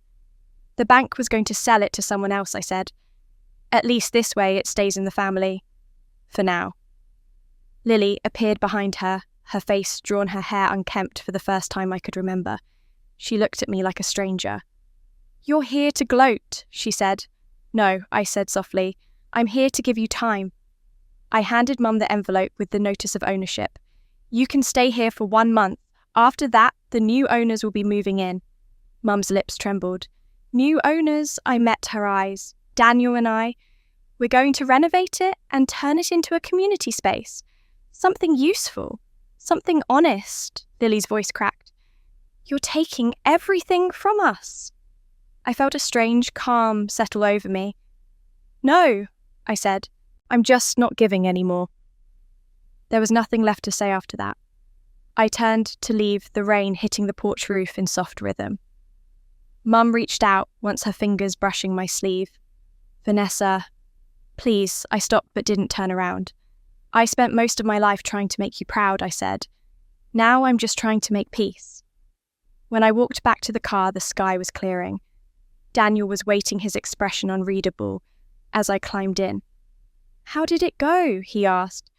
"They know," I said simply, "and now they'll have to live with it." He nodded. "Are you okay?" I looked out the window at the house fading behind us. The windows glowed faintly with light, but to me it looked hollow. "I think," I said slowly, "I'm finally learning what okay feels like." For weeks afterward, I heard little about them. Lily moved out of town. My parents stopped appearing in community circles. The house renovation began quietly, new paint, repaired steps, a garden that would bloom again come spring. Sometimes I drove by at dusk just to see the lights on, to remember that endings don't always need applause. People asked if I regretted it, if it felt cruel. I always gave the same answer, no. It felt necessary. Because in the end, it wasn't revenge that set me free, it was letting go of the role they'd written for me. The caretaker, the quiet one, the saviour. I didn't punish them. I just stopped saving them. Weeks passed quietly after that, the kind of quiet that felt like peace rather than absence. The renovation of my parents' old house was nearly finished. Every morning the air smelled of sawdust and rain as hammers echoed softly through the halls. We were turning it into a community space for local artists and young designers, a place where creativity could exist without judgment. The walls were painted warm ivory, the windows finally open to light. Every nail driven into that house felt like closing a wound. Daniel helped where he could, but he mostly let me lead. I think he understood that this project wasn't just about the building. It was about reclaiming something that had been taken from me. I wasn't angry anymore, just tired in a clean, settled way. For the first time in years, I woke up without that old ache in my chest. Then, one grey morning, I saw her. I'd just finished meeting with a contractor when I noticed an old car parked across the street. Inside, my mother sat with her hands clutched around something in her lap. Her shoulders were tense, her face pale. I stood there for a moment debating whether to approach, but she looked so small, so unlike the woman who'd once commanded every room she entered that I walked over without thinking. When I reached the window, she rolled it down halfway. "Hi, Mum," I said softly. "Hi," she replied. Her voice was fragile, uncertain. "You look good." "Thank you," I said. "You too." She didn't. She looked older, thinner, as if life had finally caught up with her. For a moment, neither of us spoke. Then she opened the glove box and pulled out a small velvet box. She held it out to me through the window. Inside lay a silver necklace, simple, elegant, dulled by time. I recognized it instantly. "It should have been yours," she said quietly. "It was meant for you." I stared at it. "Why are you giving it to me now?" She took a shaky breath.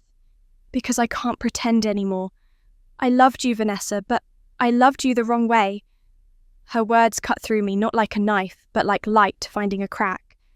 I didn't move. She went on, her voice trembling. "You were always strong. I told myself you didn't need what Lily did. I thought making you earn everything would make you better. I thought I was protecting you. But I see now that I was just trying to make you someone easier to love." I swallowed hard. "Love that hurts isn't love," I said softly. "But it can still heal." She nodded, eyes wet. "If you'll let it." I opened the door and helped her out. She looked at the house behind me, the hydrangeas newly planted, the porch repainted. "It's beautiful," she whispered. "I needed it to be," I said. We stood in front of the house for a long moment, the grey sky hanging low above us. She pressed the necklace into my hand. "I gave this to Lily on her 16th birthday. She didn't even want it. She said it was old-fashioned. I kept it all these years. I thought it would remind me of her, but it only reminded me of you." I closed my fingers around it, feeling its cool weight. "It doesn't matter who wore it first," I said. "It matters who carries it last." Her lip trembled. Then she stepped closer, and before I knew it, she was crying quietly against my shoulder. Her body shook with years of unspoken regret. I didn't hold her out of duty or forgiveness. I held her because we were both tired of pretending.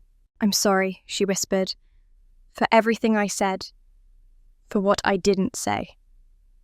I exhaled slowly, letting my hand rest on her back. "You can't change what happened," I said, "but you came here. That's enough."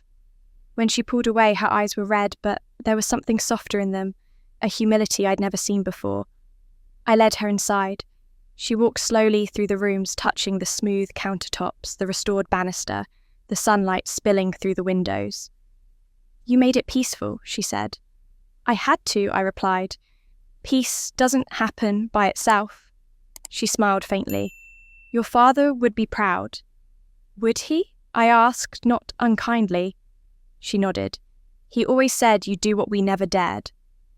That line, the one from his old letter, hit me like a whisper from the past. For years, I'd thought it meant I had to prove something. Now, standing there with her, I realized it meant I already had. When it was time for her to leave, she lingered by the door. You don't have to wear it, she said, glancing at the necklace still in my hand. I just needed to give it to you. Thank you, I said, for letting it go. She hesitated, then added softly, Take care of yourself, Vanessa. You always took care of everyone else. I nodded. I will. I watched her drive away the car, shrinking down the wet road until it disappeared behind the trees. The sky had begun to clear, the sunlight filtering through thin clouds. I turned the necklace over in my hand. It was scratched in places, its luster long faded, but there was something beautiful about it still. It wasn't about what it had been anymore. It was about what it survived. I went inside and set it gently on my desk beside my father's framed letter. For years, those two pieces of my past had been missing from me, one given to Lily, the other to regret. Now they were both home side by side. I sat there for a long time looking at them as light filled the room.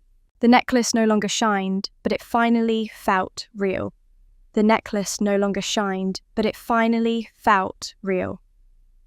I kept it on my desk for several days, a small reminder that healing doesn't always sparkle. It just sits quietly like light, finding its way through dust. My mother's visit had softened something in me I didn't realize was still hard. Yet, as I stared at the necklace beside my father's framed letter, another ache began to stir, one that no apology had yet touched. He was still out there. I knew from an old neighbour that my father was living in a nursing home just outside Tacoma. He'd retired early after a mild stroke, and when his health began to fade, my mother moved him there. She never talked about him much. When I'd asked her once if he was okay, she only said, "He's comfortable." That word had always bothered me. Comfortable wasn't love. It was surrender. That night, I couldn't sleep. I kept thinking about how many years had passed since we'd last spoken, almost 8. The last time I saw him was at Lily's college graduation. He'd shaken my hand instead of hugging me. "You're doing fine," he'd said, eyes fixed somewhere over my shoulder. I'd spent years pretending I didn't care, that his distance didn't matter. But now that everything else had come full circle, the silence between us felt heavier than ever. The next morning I decided to go. The drive took just over an hour. Rain tapped gently on the windshield, the steady rhythm matching my heartbeat. I didn't tell Daniel where I was going. I didn't want to make it sound like a mission. It was more like a quiet errand of the heart, something unfinished I needed to face alone. When I reached the nursing home, the scent of antiseptic and lilies greeted me. A nurse at the front desk smiled politely when I introduced myself. "He's in the garden room," she said. "He likes to sit near the window around this time." I walked down a long hallway lined with framed paintings of forests and lakes, each one a little too cheerful for the silence that hung in the air. When I reached the glass doors of the garden room, I saw him immediately. He was sitting by the window, his back slightly bent, a blanket draped across his knees. His hair was thinner white now, his shoulders smaller than I remembered. For a moment, I hesitated. I wasn't sure which of us was more of a stranger. "Dad," he turned slowly, his eyes narrowing, as if trying to focus on a memory. Then they widened. "Vanessa." "Yes," I said, stepping closer. "It's me." He smiled faintly, a little crooked. "You look older." "So do you." He chuckled softly, the sound dry but familiar. "Fair enough." He gestured to the chair across from him. "Sit down if you've got the time." I sat. For a while we didn't speak.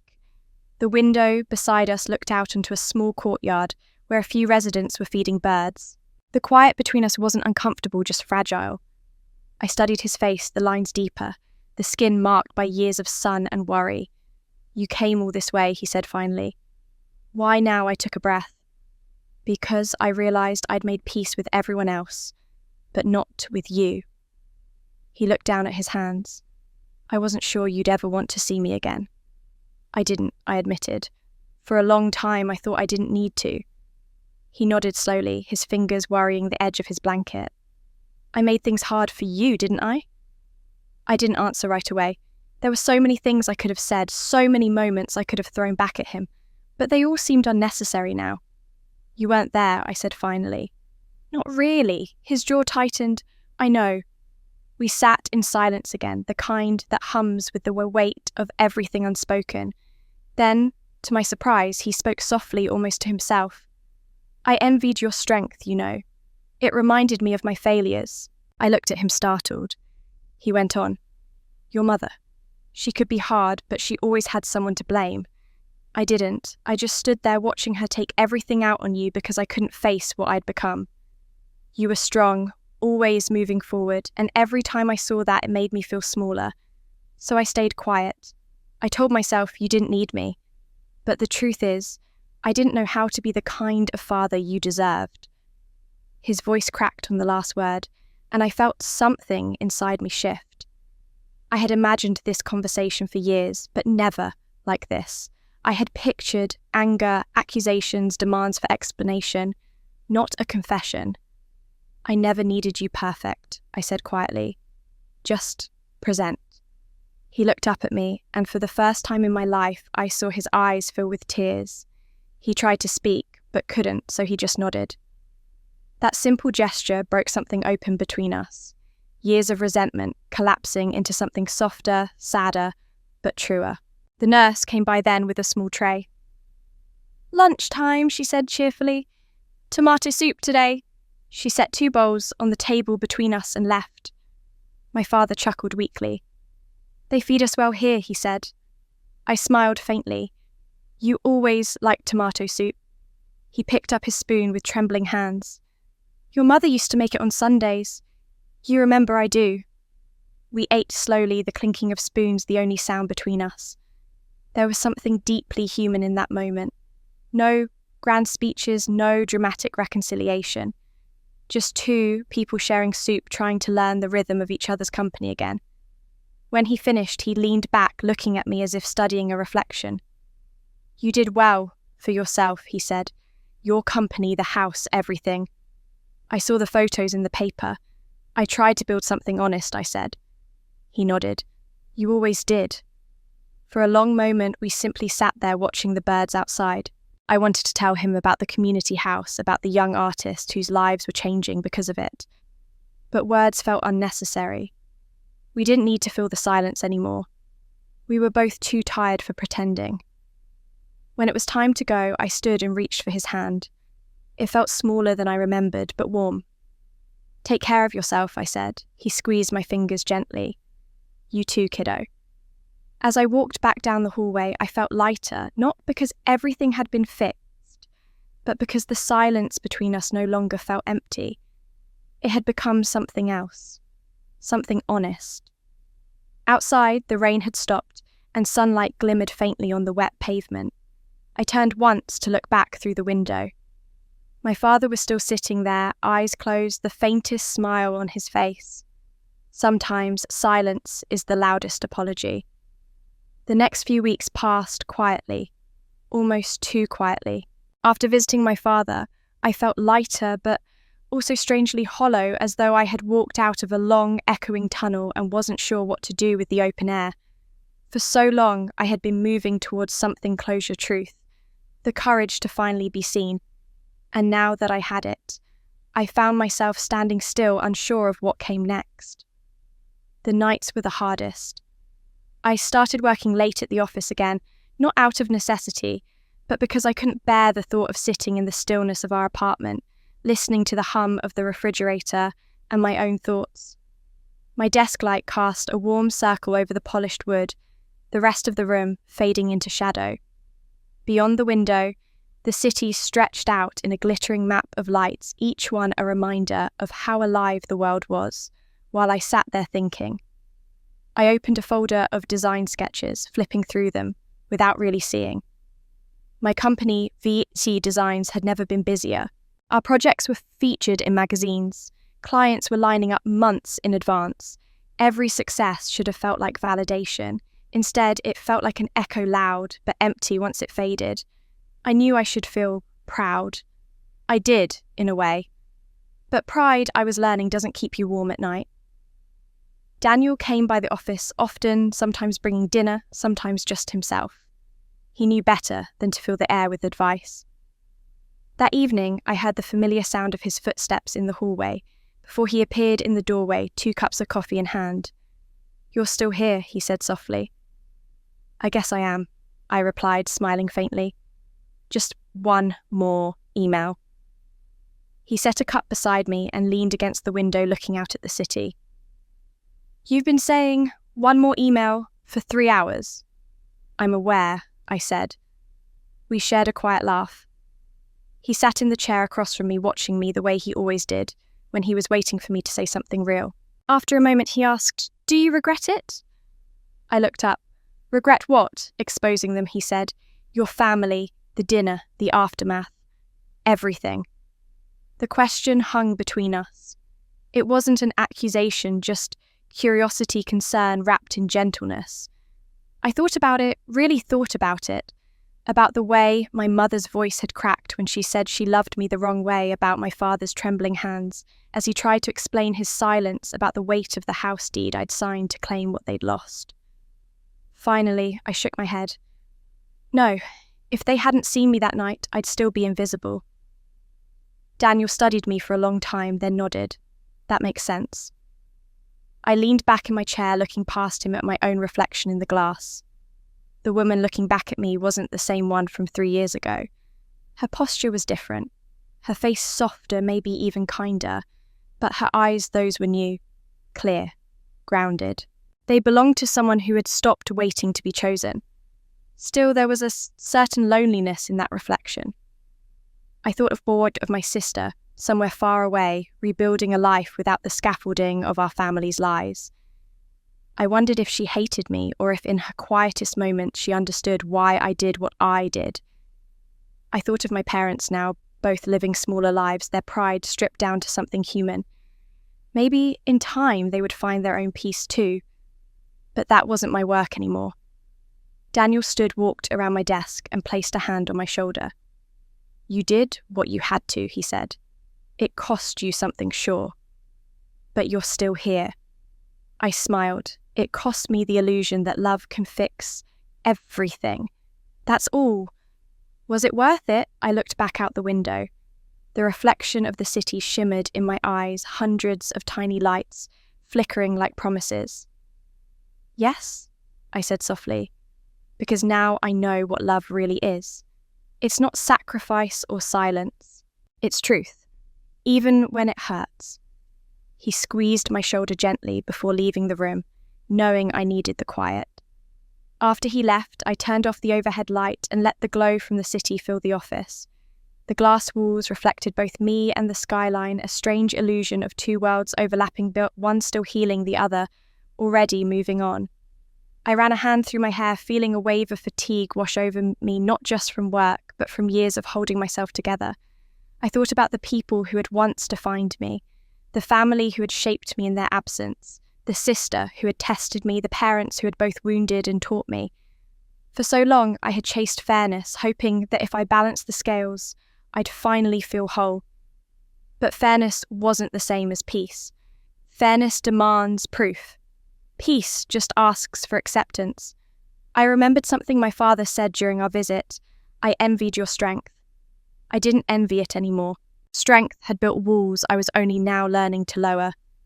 Maybe it was okay to stop fighting, to simply exist in the life I'd created.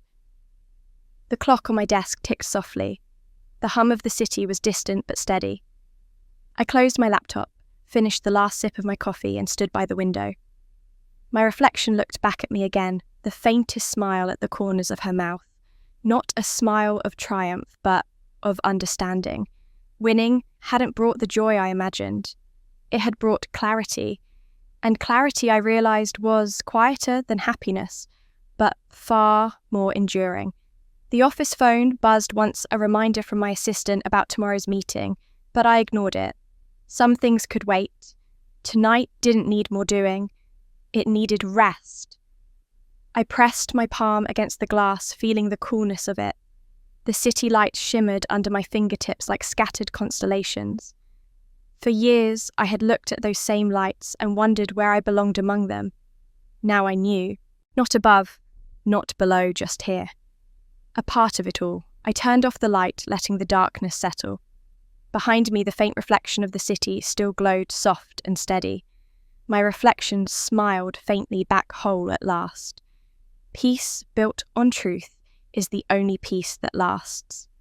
The next morning, sunlight spilled through my office window, painting long, golden lines across my desk. The city outside stirred with its usual rhythm, cars' humming footsteps echoing on the sidewalk, the faint smell of coffee drifting in from the cafe below. For the first time in years, I felt entirely unhurried. There was no storm to brace for, no unfinished argument waiting to be resolved. Just the quiet hum of an ordinary day. I had learned to treasure days like this. They weren't loud or triumphant. They simply existed full of small, tender silences that life had once denied me. Daniel had left early for a meeting, and I had stayed behind to sort through some mail. Most of it was routine client invoices, invitations, charity requests. Then, at the bottom of the stack, I saw an envelope with handwriting I hadn't seen in years. The letters of my name were slightly uneven, as if written with a trembling hand. Vanessa Coleman. My heart gave a slow, startled beat. I set the rest of the mail aside and turned the envelope over. The return address was unfamiliar, a small apartment in Oregon, but the handwriting told me everything I needed to know. Lily. For a long time, I just held it. The paper was soft around the edges, as though it had been handled too many times before being sent. I thought about all the things I could feel at that moment: anger, suspicion, pity, but none of them came. Only a quiet curiosity. I slid a letter opener through the flap and unfolded the paper. There was no greeting, no date, no flourish, just words raw and simple. I wanted Mum to be proud of me, not proud of your shadow. I'm sorry. That was it. No explanations, no excuses. Just that single confession, both a wound and a gift. I read it again and again, the words pressing deeper each time. I could almost hear her voice, the same one that used to fill our house with laughter and competition.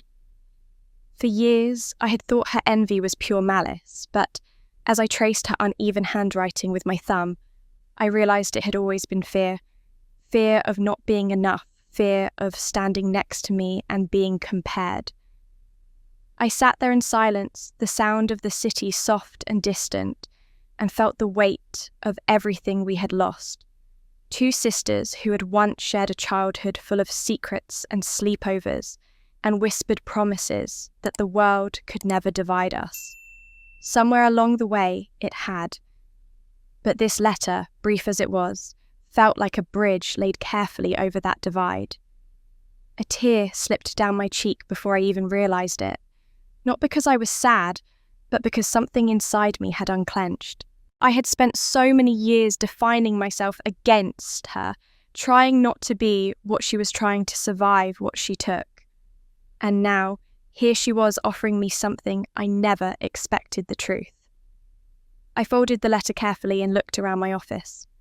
The morning light had shifted, glowing warmer now, touching the edges of the silver picture frame on my desk.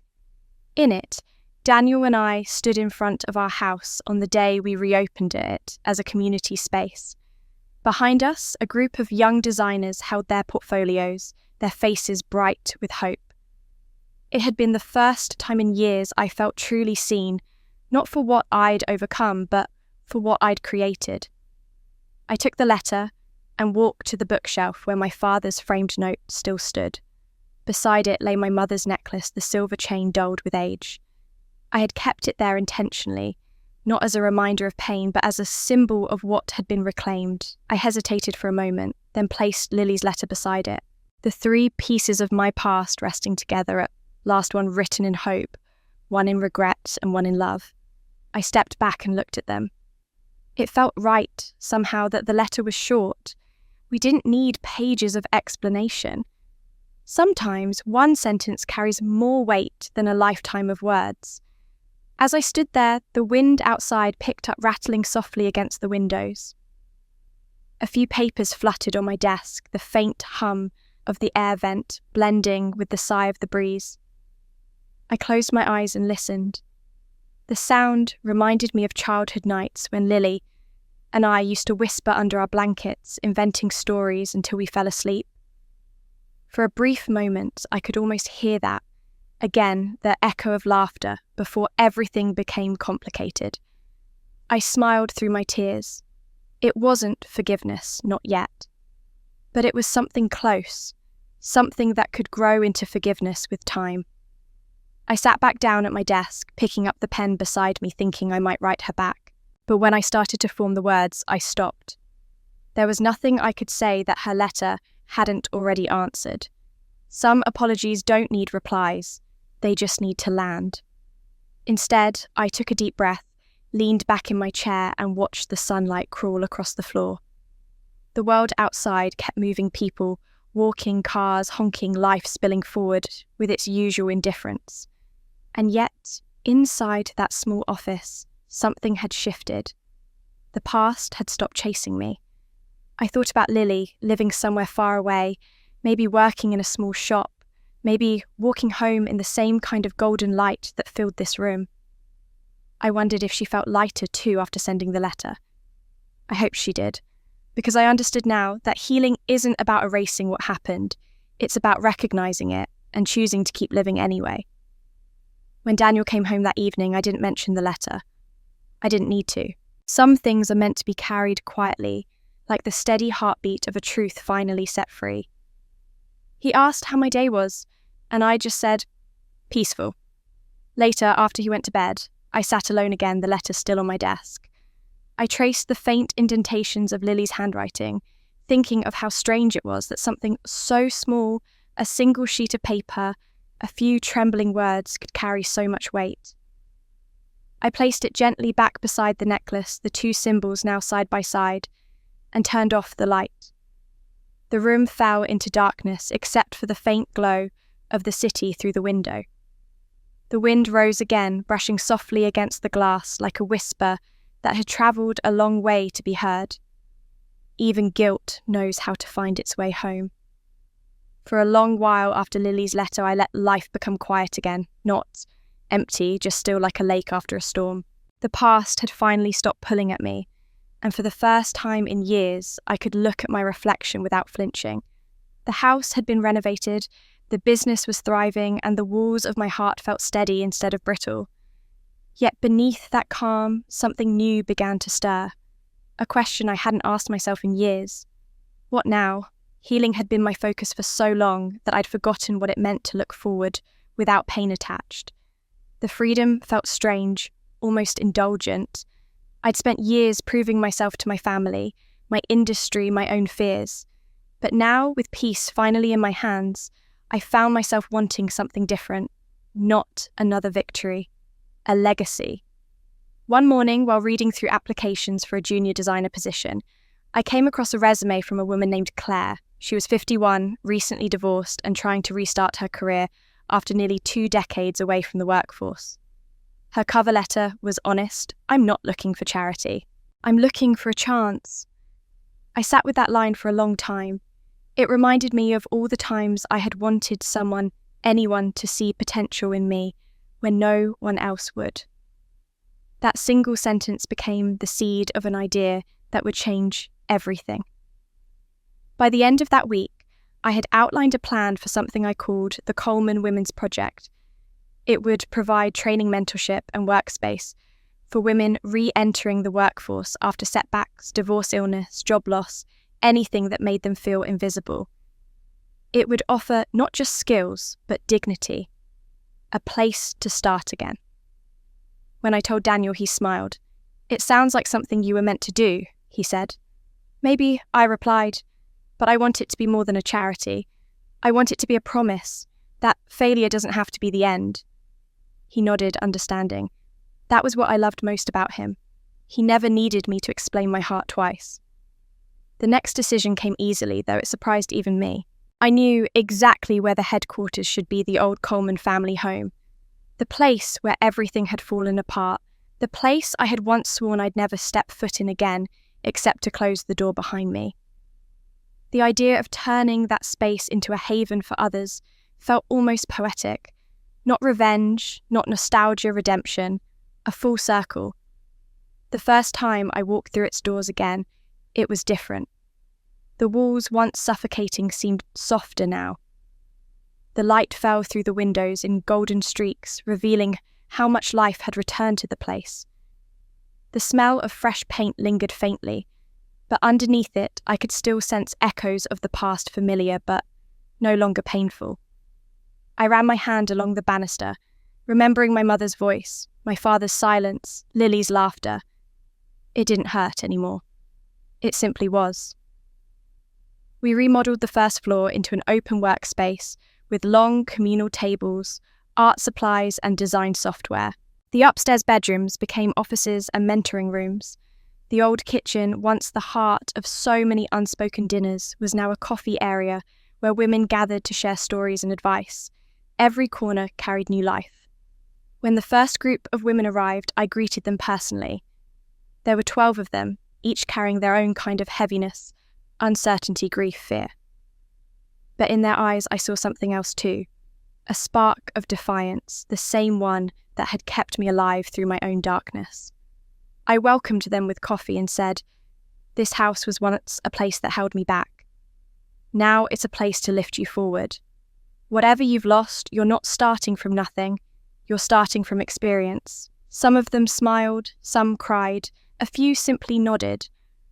I knew that look well, the one that says, "I want to believe you, but I don't yet know how."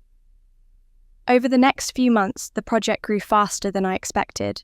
Local news outlets picked up the story, writing headlines like, "From Family Feud to Female Empowerment, and the Woman Who Rebuilt What Once Broke Her." Each time I saw those words in print, I felt something between pride and disbelief. I hadn't set out to become a symbol. I just wanted to make meaning out of the wreckage. Mum came to the opening ceremony. She stood quietly in the back watching as I cut the ribbon. When our eyes met, she gave a small nod, one of acknowledgement, not ownership. I smiled back. It was enough. Even my father from his nursing home sent a note through the nurse. "You've turned ashes into bricks. I'm proud." I framed it beside his old letter. Lily didn't come. I didn't expect her to. But one morning, a small donation appeared in the project's account marked simply "from LMC." I didn't need to guess who it was. I didn't reach out to thank her. I didn't need to. That gesture was its own conversation. The women in the program began finding jobs, launching small businesses, mentoring others. Some days, I'd walk through the office and just listen to their laughter, their ideas, their stories. Each one reminded me of the girl I used to be, quiet, underestimated, waiting to be seen. One evening, after everyone had gone home, I stood in the empty main room and looked around. The golden light from the setting sun poured through the windows, touching the walls with warmth. I could still faintly see my reflection in the glass, older, steadier, softer. For years, I tried to erase this house from my story. Now it was the place where my story truly began again. Daniel arrived a little later, holding a box of takeout. "They're talking about you again," he said with a grin. "The paper called you the woman who rebuilt what once broke her." I laughed quietly. That's one way to put it. "Do you like it?" he asked. I thought for a moment. I liked that they noticed the rebuilding part more than the breaking.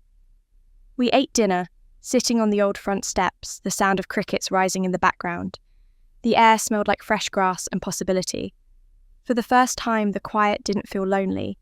It felt like belonging. When the stars began to appear, Daniel rested his arm around my shoulders. "You've come a long way," he said softly. I nodded. "I guess I have." I looked back at the house one last time before we left. The lights glowed softly in the windows, the laughter of women echoing faintly from somewhere inside. It didn't feel like my family's house anymore. It felt like everyone's. And maybe that was how it was always meant to be. I stopped chasing a family and built one of my own. The thought stayed with me for weeks after the opening of the Coleman Women's Project. It followed me through each morning coffee, every late-night meeting, and the calm drives home through Seattle's glowing streets. Life had taken on a kind of gentle rhythm, the kind that only arrives when you've made peace with your past. VC Designs had never been stronger. Our designs were gracing hotel lobbies, historic renovations, even civic buildings. The press called us quiet revolutionaries in design. I didn't care for the titles anymore. All I wanted was to do good work, build spaces that made people feel seen, and make room for others to do the same.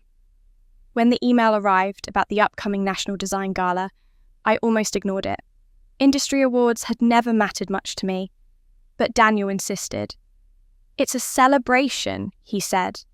"You deserve one night to let yourself be proud." So, I agreed.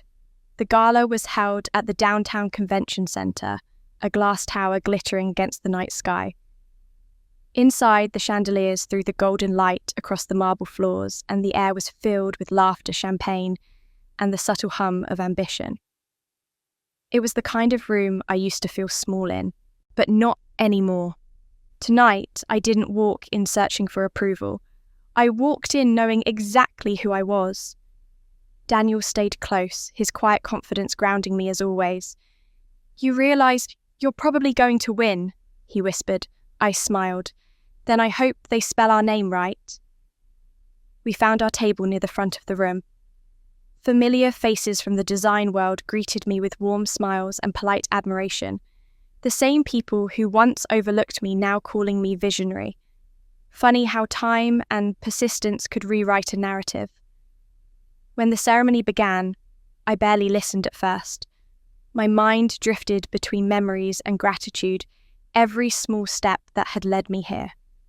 The nights of uncertainty, the tears I refused to shed, the silence I turned into strength. Then the host's voice broke through my thoughts, and the Design Company of the Year award goes to VC Designs. For a moment, the room blurred.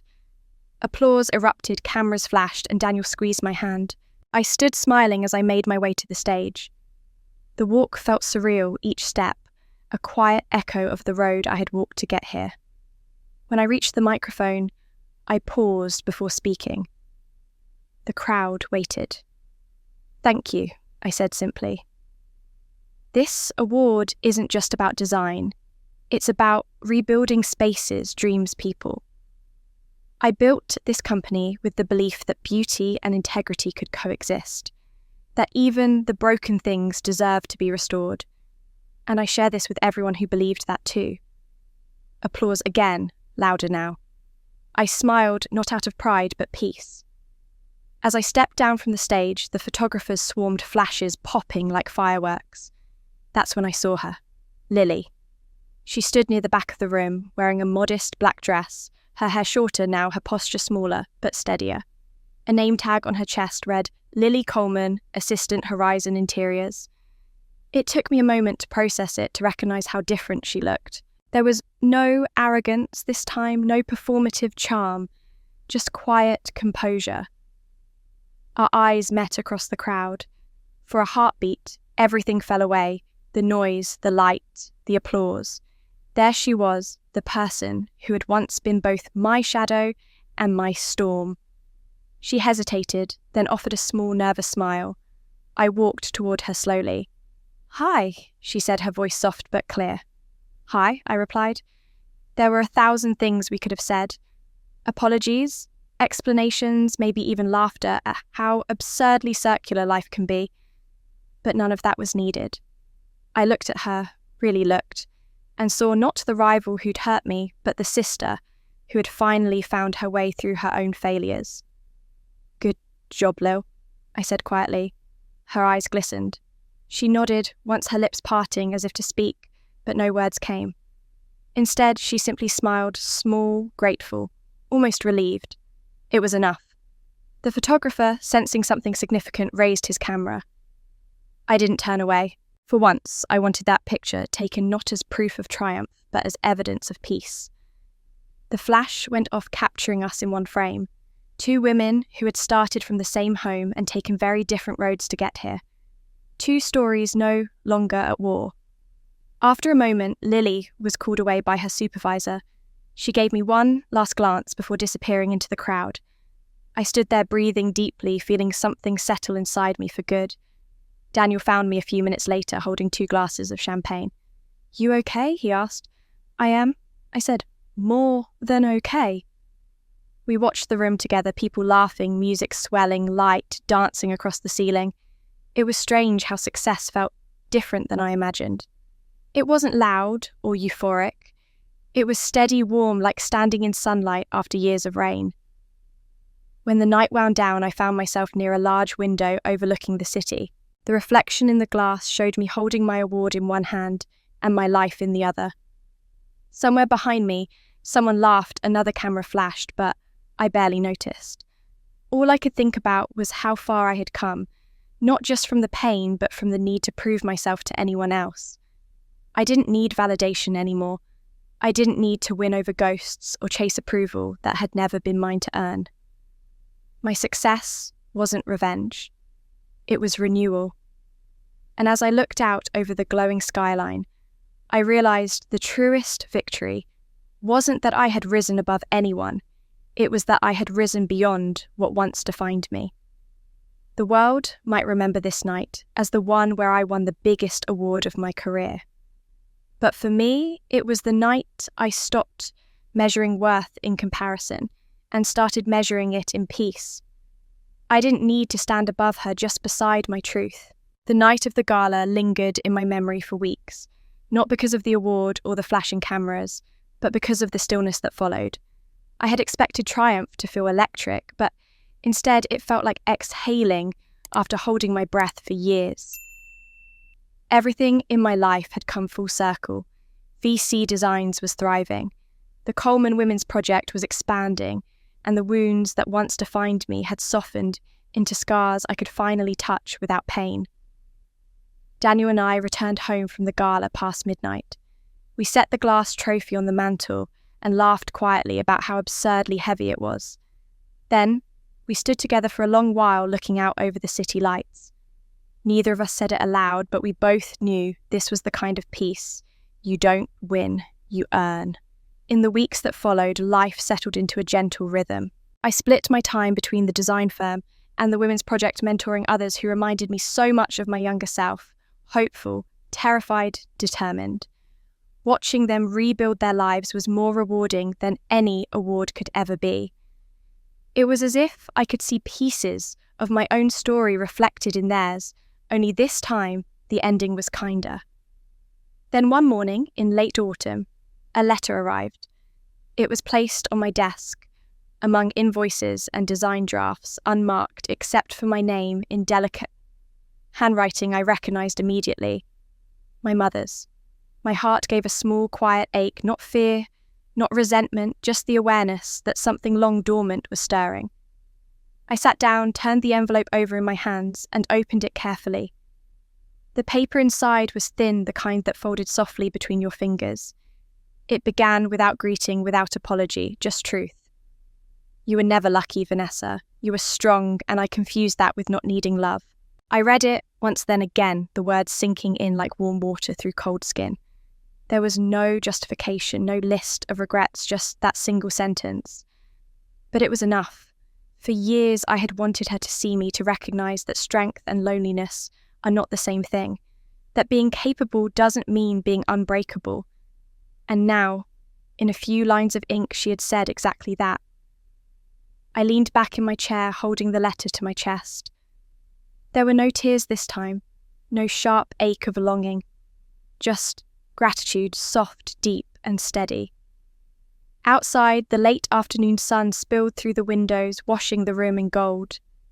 The light touched everything gently, from the framed sketches on my wall to the silver necklace resting on the shelf beside my father's old letter. For years, I had kept it there as a quiet reminder of both loss and love. Now it felt like it belonged somewhere else, somewhere visible, somewhere honoured. I walked to the living room, and opened the drawer where I kept old photographs. Near the back, wrapped in tissue paper, was one from our wedding day.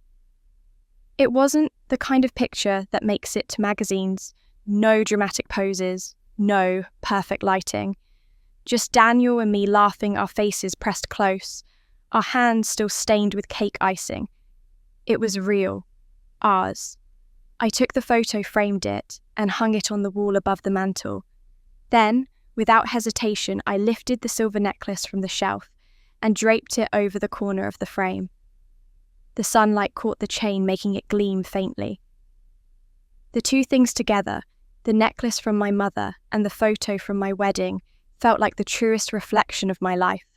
Love earned love, found love reclaimed. As I stepped back, I heard Daniel come in from the kitchen. He paused behind me, following my gaze. "It looks good there," he said softly. I nodded. "It does." He studied it for a moment, his voice low and warm. "Looks like they finally came." I smiled, the kind that doesn't hide behind composure. "Yes," I said, but I wasn't waiting anymore. He reached for my hand and we stood together, watching the last of the daylight fade from the window. The sky outside turned the colour of lavender and ash, that tender hour between day and night when everything seems to hold its breath. I thought about how much of my life had been spent in that space, in the in-between, waiting for others to decide my worth, waiting for apologies, waiting for love to sound the way I imagined it should. But this was different. This wasn't waiting. This was living. Later that evening, after Daniel went to bed, I stayed in the living room a little longer. The necklace and the photo glimmered faintly in the lamplight, the metal catching the soft hum of the city beyond the window. I thought about my mother writing that letter, her hands probably trembling slightly, the words crossing the page slower than they once would have. I imagined her sitting by her window, maybe with a cup of tea finally ready to let her pride rest. I didn't need her to say more than she had.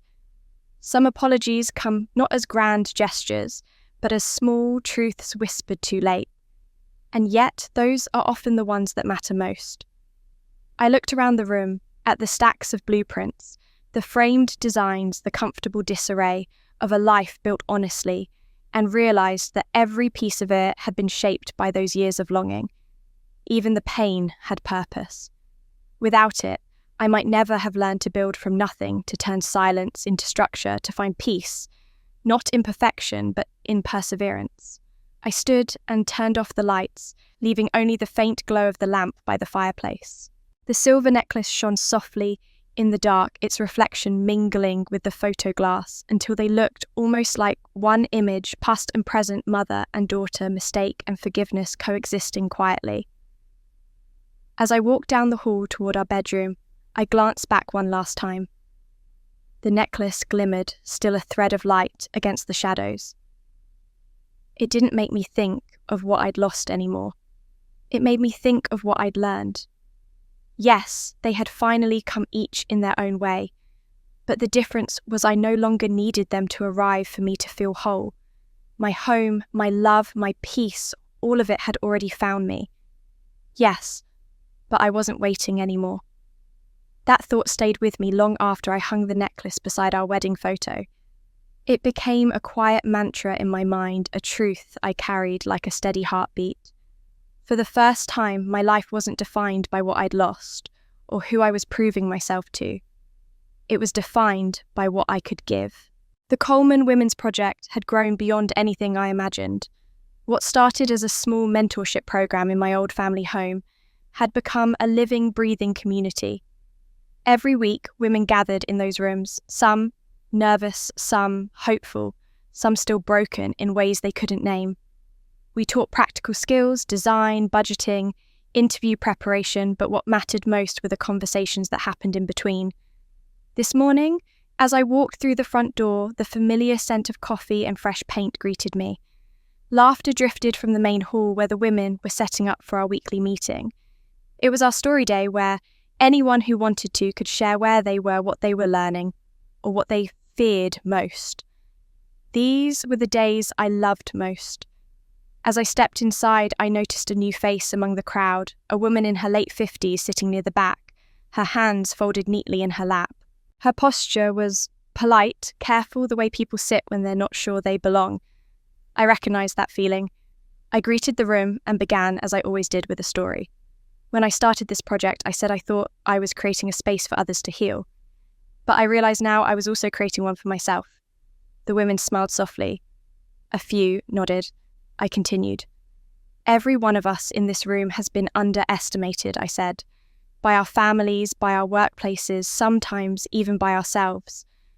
We've been told to be grateful, to be quiet, to stay patient. And for a long time, I believed that was what strength looked like, endurance. But I've learned that silence isn't strength. Strength is speaking when you're afraid your voice will shake. I paused, letting the words settle. The room was completely still. Don't wait for approval, I said, my voice steady now. Live so that no one can ignore you. The sentence hung in the air like a thread of light. I saw faces shift, some smiling, others blinking back tears. Then, from the back of the room, I heard a soft voice. That's me, the older woman whispered. Everyone turned slightly toward her, but she wasn't embarrassed. She just smiled sadly, wiping her eyes with the back of her hand. That's me, she said again. I spent my whole life waiting for someone to tell me I mattered. My husband left, my kids grew up, and I thought maybe that was it.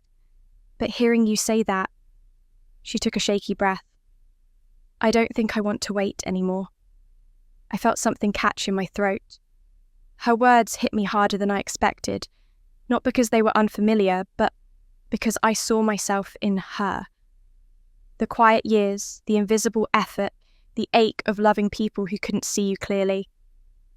I walked closer to her and placed a gentle hand on her shoulder. You're already here, I said. That's the first step toward being seen. She smiled through her tears, and for a moment the room seemed to hold its breath. The rest of the meeting unfolded naturally after that. One by one, the women spoke about their fears, their dreams, their failures. One was learning to code after 30 years as a homemaker. Another had finally filed for her own business license after years of self-doubt. Each story was different, but the undercurrent was the same. They were all learning to trust their own worth. As I listened, I realized that what we were doing here wasn't just rebuilding careers. We were rebuilding identities. For so long, women like us had been told to measure our value by what we gave to others. Now we were learning to measure it by who we were becoming. When it was my turn to close the session, I stood at the front. Again, my eyes sweeping across the faces of the women who filled the room. Every line, every tear, every smile told a story of resilience. I used to think fairness meant getting what you deserve, I began. But now, I believe it's something else. Fairness begins when you respect yourself, when you stop waiting for someone else to hand you permission to exist. The women were silent again, listening intently. I let my gaze rest on the older woman, whose expression was now calm, almost luminous. You may have been overlooked, I said. You may have been forgotten, underestimated, dismissed. But the truth is, you've always been capable. You've always been enough. Sometimes the world doesn't recognize that right away, but that doesn't make it less true. A soft murmur of agreement rippled through the room. Someone began to clap, and soon the rest joined in, not for me, but for each other. It wasn't loud or showy, just steady, heartfelt applause. It was the sound of people choosing themselves. After the meeting, as the women mingled and shared coffee, I stood by the window watching the sunlight spill across the floorboards. The house, the same one that had once witnessed so much of my pain, now felt alive with laughter and purpose. If my younger self could see this, I thought she would finally believe that every sacrifice had led somewhere worth reaching. Daniel arrived near the end, carrying a tray of pastries from the cafe down the street. "Full house today," he said with a grin. "Always," I replied. "They keep showing up." He looked at me fondly. "Because you keep showing them why they should." I smiled at that, watching as two women helped the older newcomer gather her things. They were laughing together, already planning to meet next week. The sight filled me with a warmth so deep it felt almost sacred. When everyone had gone, I lingered in the quiet.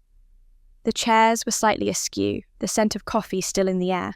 I walked to the front of the room where I'd stood earlier and touched the edge of the lectern. The smooth wood felt warm beneath my fingertips, like something alive. It struck me then that healing had never been just about my family. It was about women like these women who had lost themselves in the background and were now stepping forward into their own light. My story had begun with wanting to be seen. It had ended with helping others see themselves. As I turned off the lights and stepped outside, the late afternoon breeze brushed my hair, carrying the faint sound of laughter from down the street. I smiled to myself, feeling the weight of all that had been and all that was still possible. Fairness begins when you respect yourself, and that's something no one can take from you. Those words lingered with me long after the meeting ended that day. They became the quiet rhythm of my life, a kind of soft promise I whispered to myself during still mornings and long drives home. Long drives. Years passed, not in a rush, but in a gentle unfolding. The Coleman Women's Project grew into something much larger than I'd ever dreamed. Women who once sat trembling in those chairs now returned as mentors, standing at the same lectern where they had once cried. The building that used to hold my pain had become a place of light. But life in its beautiful way wasn't done giving me second chances. 5 years after that moment of peace, I became a mother. Her name is Emily. Even saying her name brings a kind of warmth I can't describe. She came into our lives quietly, without the drama that had once defined my story. I was 41 when she was born, and I often joke that she saved me from myself because she taught me finally what it means to love without needing to prove a thing. Emily has Daniel's easy smile and my dark eyes. She's curious about everything, a question always hanging on her lips before the last one has been answered.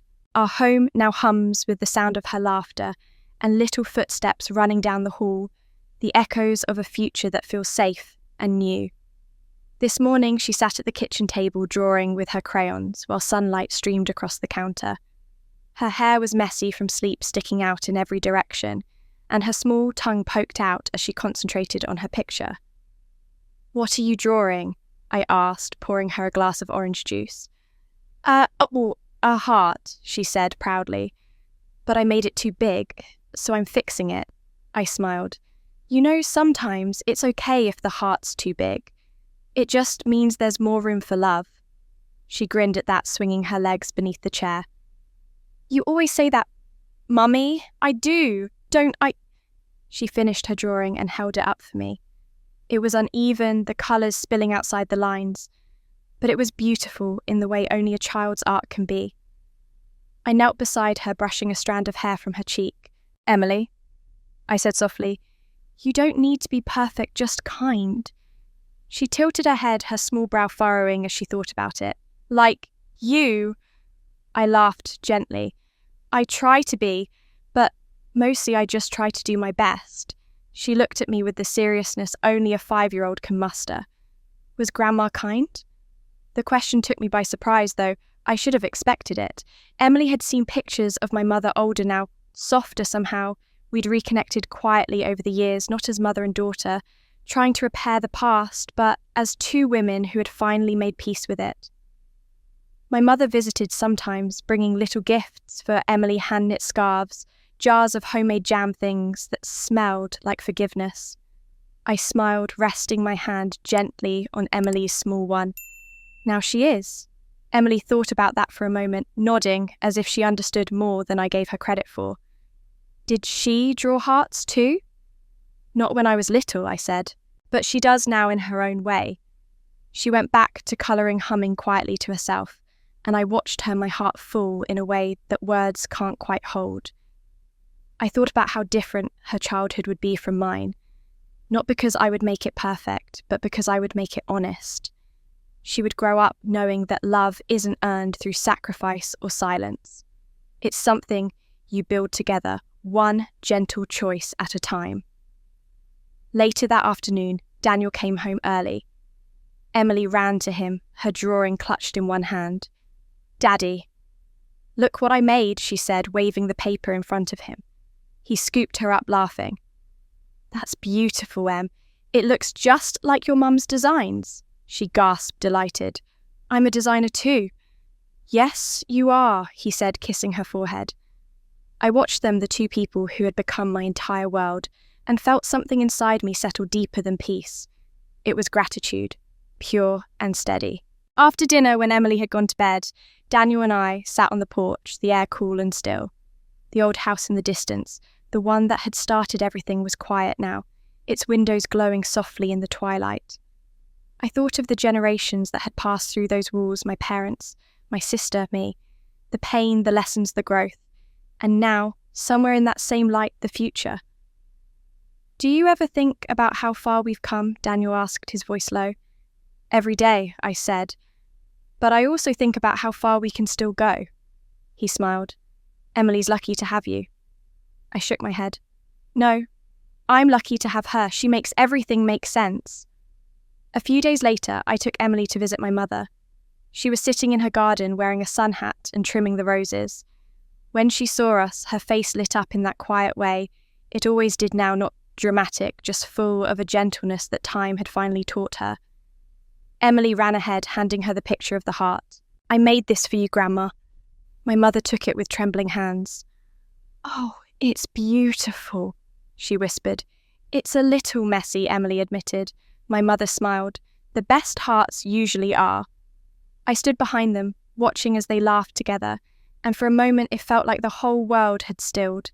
The years of misunderstanding, the wounds that once divided us, they had all led here to this simple afternoon of sunlight and laughter between generations. On the drive home, Emily fell asleep in the back seat, her small hand clutching the edge of her blanket. I glanced at her in the rearview mirror and thought about the future she would inherit, not perfect, but full of hope. When we got home, I carried her to bed, tucking her in beneath her favourite blanket.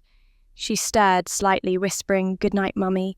"Good night, my love," I said, kissing her forehead. As I turned off the light, I looked around her room, the drawings on the walls, the tiny bookshelf filled with storybooks, the framed photo of our family beside her bed. Everything about this space spoke of love, freely given love without fear. I stood there for a while, my hand on the doorknob, the quiet wrapping around me like an embrace. The circle that once broke has closed with love. It's strange how time softens even the sharpest memories. 10 years had passed since that wedding day, the one marked by empty chairs and unanswered calls, and yet tonight, as I set the table for our anniversary dinner, there wasn't an ounce of bitterness left in me. The ache that used to live beneath my ribs had become something else, something gentle, gratitude maybe, the kind that comes only when you've made peace with every version of yourself that came before. Daniel was in the kitchen, humming to himself as he poured wine. Emily, now 7, sat at the counter, colouring a card for us. "You and Daddy look so happy in this picture," she said, pointing to the wedding photo that hung on the wall. "We are," I said. "We've been through a lot together." She wrinkled her nose. "Like adventures?" I smiled. "Something like that." Outside, the evening light stretched long and golden across the yard. The table was set simply white linens, a vase of wildflowers, candles flickering gently. I had planned a quiet celebration, just the 3 of us.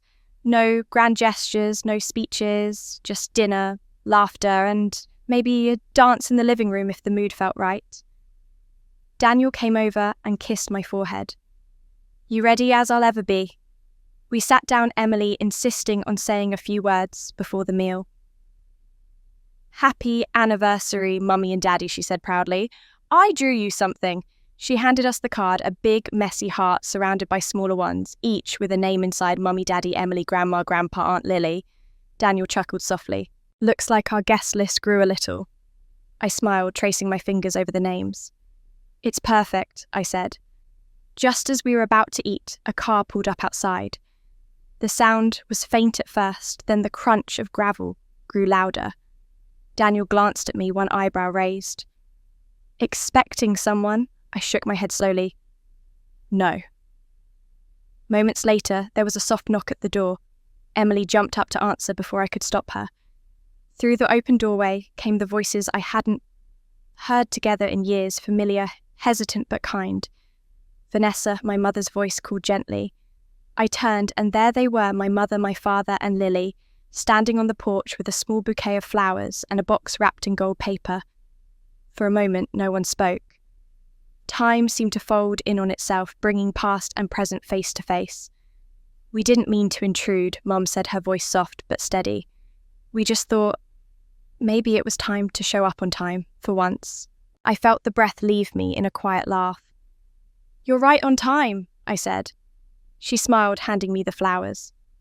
"We're on time this time," she said again, as if the repetition might erase the years she hadn't been. I met her gaze and smiled back. "That's okay. I didn't plan to wait." Her eyes glistened, but this time it wasn't with guilt. It was relief, the kind that comes when forgiveness has already been given long before the words are spoken. Daniel stepped forward, shaking my father's hand. "Come in," he said warmly. "We have plenty of food."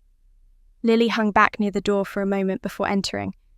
She looked older, softer, her hair pulled back, her face calm in a way I'd never seen. "You look happy," she said quietly. "I am," I said. "You," she nodded. "Getting there."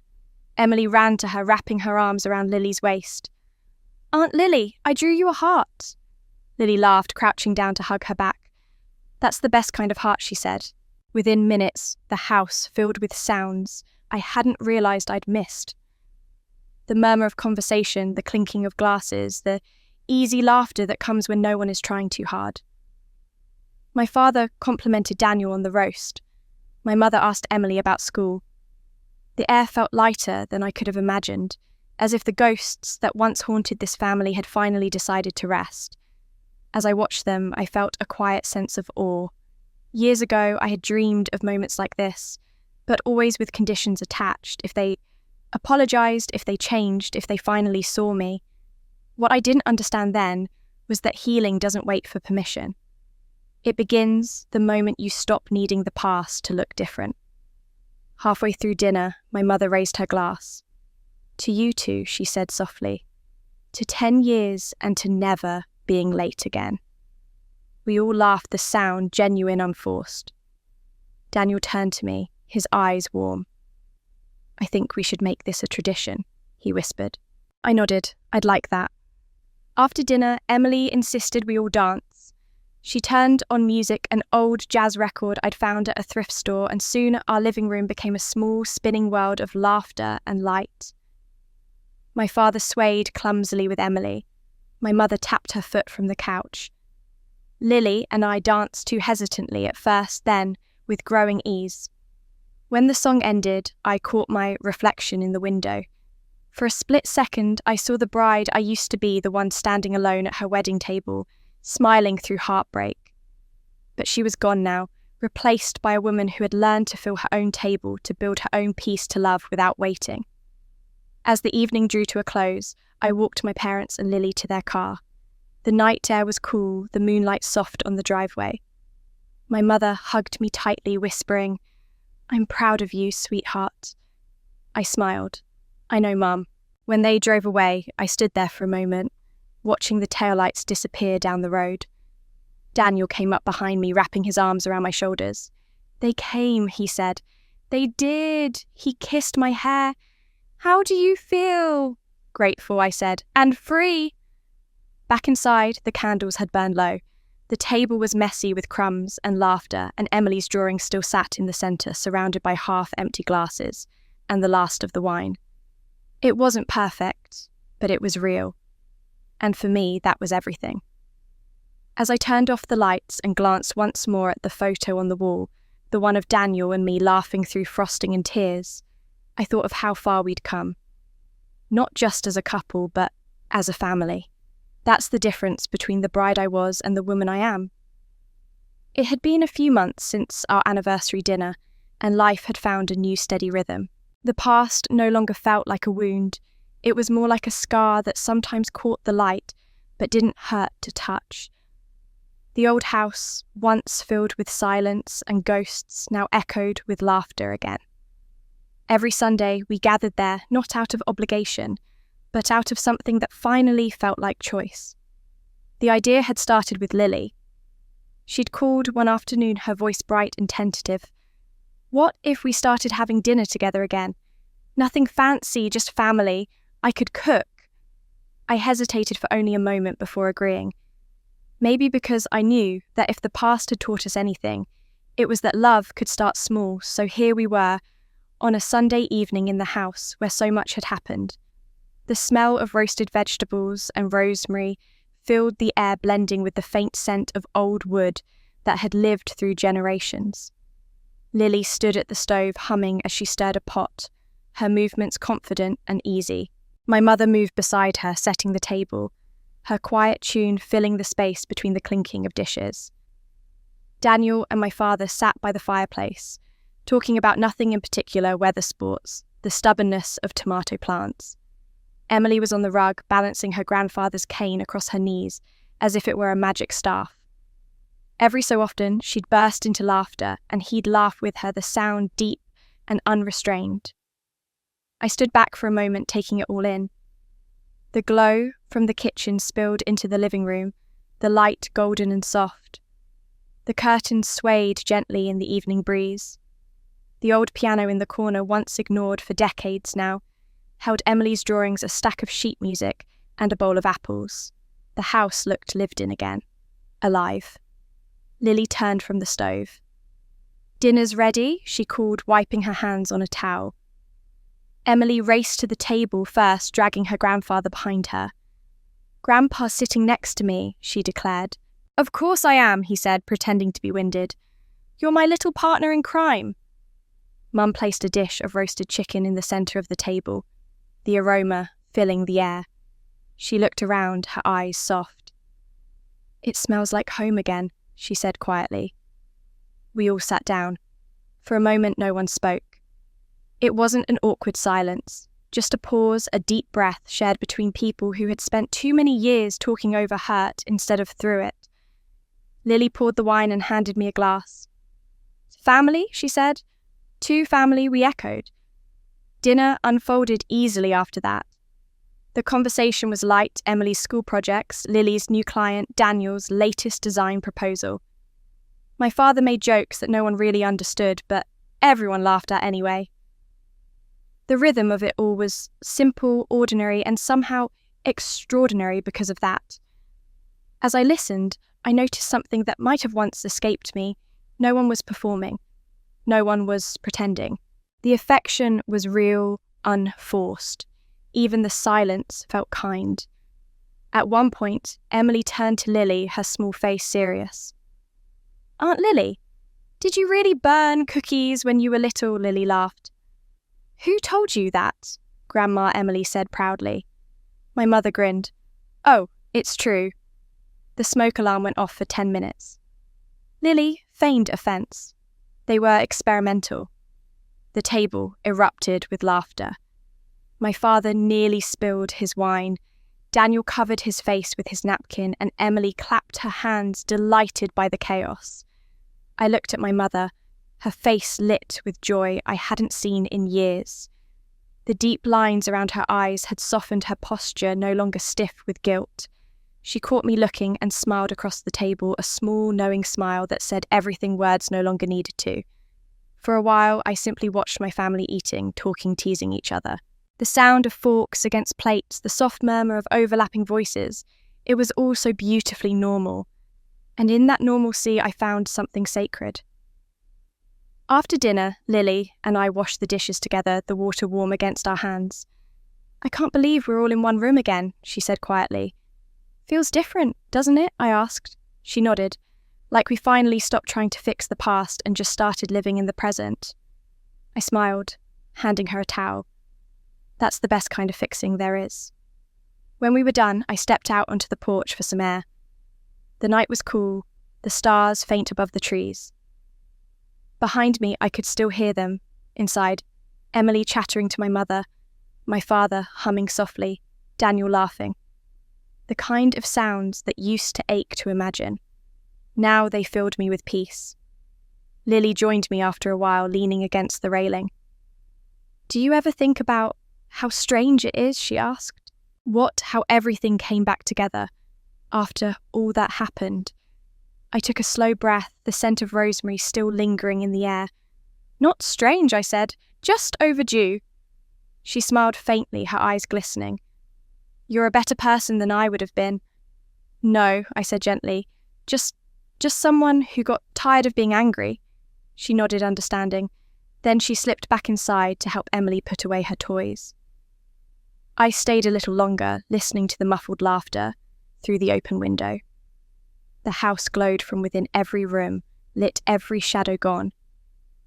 I thought about how many nights I had stood in the same spot years ago, wishing for something that felt like belonging. Tonight, I didn't have to wish. It was already here. When I finally walked back inside, my father was dozing in his chair, Emily curled up beside him, her tiny hand resting on his arm. Lily and my mother were whispering in the kitchen, laughing softly. Daniel caught my eye and smiled from across the room, his expression saying what words didn't need to. I sat down, letting the warmth of the room settle over me. No one said, "I'm sorry." No one needed to. Every gesture, every shared glance, every laugh was its own kind of apology, a language of peace spoken fluently now. I looked around the table at the faces that once caused me so much pain and now brought me nothing but comfort. For the first time, I realized that love isn't always loud. Sometimes it's just quiet presence, soft laughter, a meal shared without ghosts. This was home. Not the one I was born into, but the one we'd all rebuilt together. Some endings don't need words, just change. That truth had settled deep in me by the time I stood backstage at the Seattle Women's Leadership Conference waiting for my name to be called. Years had passed since that first family dinner, and life had unfolded quietly, beautifully. The old house still held our Sunday gatherings. Emily was now 10, her laughter brighter and her curiosity endless. VC Designs had grown into a firm known not only for its elegance, but for its ethics. The Coleman Women's Project had expanded to several cities, helping women rebuild their careers and self-worth. And now, somehow, I was here. The stage lights bled through the curtain, golden and soft. Beyond it, I could hear the low hum of hundreds of women settling into their seats, the sound of expectation mixing with the clinking of coffee cups. I felt a pulse of nerves, not fear, but the kind of energy that comes when you're about to tell a truth that once scared you. Daniel stood near the side of the stage, his smile calm, his hands tucked in his pockets. "You've got this," he said quietly. "I know," I replied, and I did. When the announcer called my name, the applause was polite but warm. I walked out slowly, steady on my heels, my heart beating evenly. The podium felt solid beneath my hands. For a moment, I looked out at the sea of faces, young, old, ambitious, uncertain. Women who in one way or another had lived parts of my story. I smiled, took a breath, and began. When I was younger, I said I thought love was something you earned by being useful. I thought if I just worked harder, gave more, stayed quieter, someone would notice and say I was enough. A ripple of recognition moved through the audience heads, nodding quiet sighs of agreement. I spent years trying to be good enough to be loved, I continued. Then I realized people love you when they need you, but respect comes when you need no one. The room went utterly still. Those words had lived in me for years before I could say them aloud. They weren't bitter, they were true. The kind of truth that frees you once you stop resenting it. I stepped away from the microphone for a moment, letting the words breathe. There's a difference between being needed and being valued, I said softly. I used to think they were the same. They're not. When people need you, they take. When they value you, they see you. And when you value yourself, you teach the world how to treat you. The audience leaned forward, and I saw tears on a few faces. I wasn't preaching. I was simply telling the story I once lived through silence. I come from a family that didn't see me for a long time, I said. I used to believe that if I achieved enough, if I proved myself enough, I could earn their love. But love doesn't grow from performance, it grows from presence. It took me losing everything I thought I wanted to understand that. I paused again, searching the crowd until I found Daniel. He sat near the front, his eyes steady, his expression proud in that quiet way of his. Behind him, a few women stood clapping softly, and others followed until the room filled with the sound of rising applause. It wasn't thunderous, it was reverent. I smiled and waited for the room to settle again. When I started my company, people said I was too quiet to lead. I continued. When I built a non-profit for women, they said I was too emotional to succeed. And when I spoke out about fairness, they said I was too angry.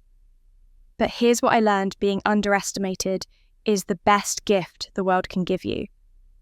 Because when no one's watching you grow roots, you grow strong, and one day, when you finally bloom, no one can pretend they made you. That earned laughter and applause, soft but honest. I let myself breathe, letting the moment settle into my bones. Then my voice softened. There's something I wish someone had told me years ago. It's not your job to convince people to see your worth. It's your job to live it. The words came out steady, but inside, I felt something shift like a knot that had finally loosened. My daughter asked me once if her grandmother was kind, I said, smiling faintly. And I told her now she is. Because change is possible.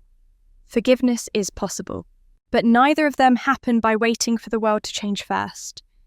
They begin the moment you decide to stop shrinking to fit it. The room was quiet again.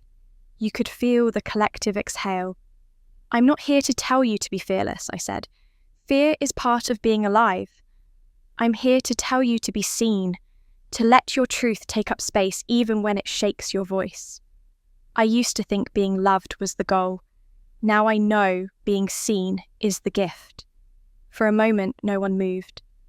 Then slowly the audience began to rise first, a few, then all of them clapping, cheering, some crying. The sound washed over me like ocean waves, steady, vast cleansing.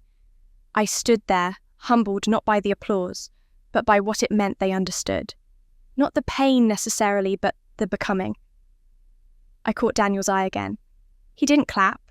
At first, he just looked at me, that familiar mixture of pride and love in his face. Then he joined the applause, smiling wider than I'd ever seen. When it quieted, I leaned forward once more and spoke the last words I hadn't planned but somehow knew I needed to say. I'm seen now, and that's enough. The lights felt warmer somehow, softer against my skin. I stepped back from the podium, letting the applause rise again, and felt something in me settle for good. For years, I had wanted approval. Then I wanted justice. But what I had found instead was peace, the kind that comes when you no longer need to prove, explain, or convince. I walked off stage, my heels clicking softly against the polished wood, the sound of clapping following me, like a tide pulling back to shore. Daniel met me halfway down the stairs, his hand reaching for mine. You did it, he said quietly. No, I said, smiling. I just told the truth. He laughed softly, kissing my forehead. Same thing. As we stepped into the quiet backstage corridor, I felt the air shift, cool, grounded, real. The crowd was still clapping faintly beyond the curtain. I didn't need to hear it anymore. I had already heard what mattered most, my own voice. Being seen is worth more than being liked.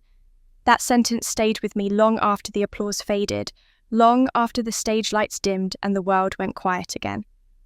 It became something of a mantra, not about visibility in the public sense, but about seeing myself clearly without needing anyone else to define me. Weeks passed after the conference, and life found its rhythm once more. VC Designs continued to grow. The Coleman Women's Project welcomed new members every day. My days were filled with purpose and peace. Yet one morning, as I stood by my office window watching the light move across the floor, I felt an unexpected pull to visit the old house again. It had been years since I'd walked through its doors for anything other than a scheduled event or board meeting. But that day felt different. I wanted to go quietly without announcement to see what the space had become when no one was looking. When I arrived, the front lawn was freshly trimmed, the flower beds full of colour. The once cracked steps had been repaired, the wood polished smooth. I smiled to myself, remembering the countless afternoons I'd spent here as a girl, waiting, hoping, wishing the walls could absorb my silence and make me visible. Now, the same walls were filled with laughter, conversation, and the hum of women rebuilding their lives. Inside, the air smelled faintly of coffee and lavender. The living room had been transformed into a meeting area with bright chairs and framed photographs of women who'd completed the program. Down the hall, I could hear voices, 2 women, talking about resumes, another laughing softly over a cup of tea. I walked slowly, letting my fingers brush the walls. The paint was new, but beneath it I could still feel the house's old heartbeat, the one that had carried my family's joys and fractures for so many years. Every creak of the floorboard seemed to whisper something familiar, yet gentler now. Eventually, I found myself near the back of the house, where the old storage room used to be. It had once been a place where forgotten things went to disappear, boxes of old decorations, broken lamps, and the debris of memories no one wanted to claim. On a whim, I turned the knob and stepped inside. The air was cool and faintly dusty. Stacks of boxes lined the walls, labelled in careful handwriting by the staff. I began to move a few aside, curious. That's when I saw it, leaning against the far wall, my mother's mirror. For a moment, the world went still. It was the same tall oval mirror that had once stood in her bedroom, framed in faded silver, its surface veined with a single long crack running through the centre. I remembered it vividly, the way she used to stand before it, adjusting her hair, sighing softly, saying things like, "Almost good enough?" As a child, I'd watch her reflection and wonder what she saw that made her frown that way. I approached it slowly, my reflection splitting down the centre as I came closer. The crack caught the light, sending a thin shimmer across the glass. I knelt down, running my fingers over the frame. Time had dulled its shine, but it was still beautiful in its own imperfect way. I thought about leaving it there, tucked away in the shadows, where it had rested for years. But something in me resisted. This mirror had seen every version of me child-daughter, invisible, angry, healing whole. Maybe it deserved to see the woman I'd finally become. I lifted it carefully and carried it through the hall. The mirror was heavier than I remembered, its weight pressing into my arms like history itself. When I reached my office upstairs, I set it gently by the window facing the light. For a while, I just stood there looking at it. The city, beyond the window, reflected faintly in the glass-blurred buildings, moving clouds, sunlight slipping between them. My reflection appeared too fractured by the crack, but still visible. One side of my face caught the light, the other shadowed slightly, and somehow that felt right.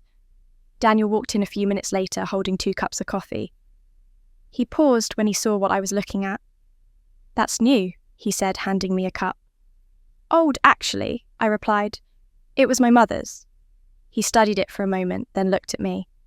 "It's cracked," I smiled. "It is, but it still reflects light." He smiled back quietly, understanding, and didn't press further. That's one of the things I loved most about him. He never needed me to explain everything. After he left, I sat at my desk, watching how the afternoon sun poured through the window and danced along the mirror's fractured surface. The light didn't avoid the crack. It used it, scattered it into something almost beautiful. I thought about all the years I'd spent chasing perfection, trying to be the right daughter, the right sister, the right woman, and how much of my life had been shaped by the fear of breaking.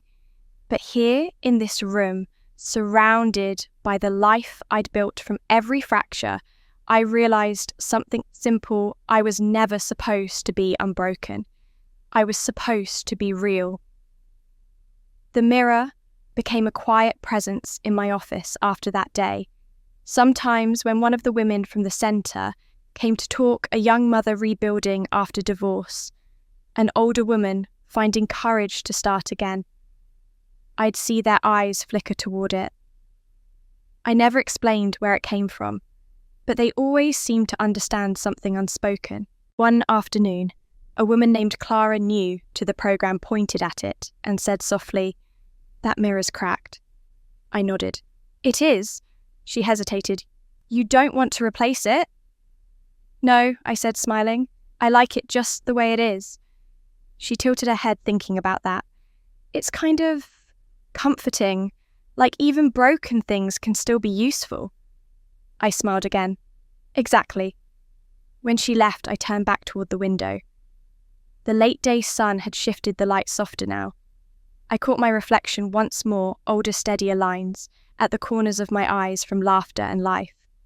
I touched the surface lightly, my fingers tracing the path of the crack, the imperfection that didn't ruin the reflection, but made it uniquely mine.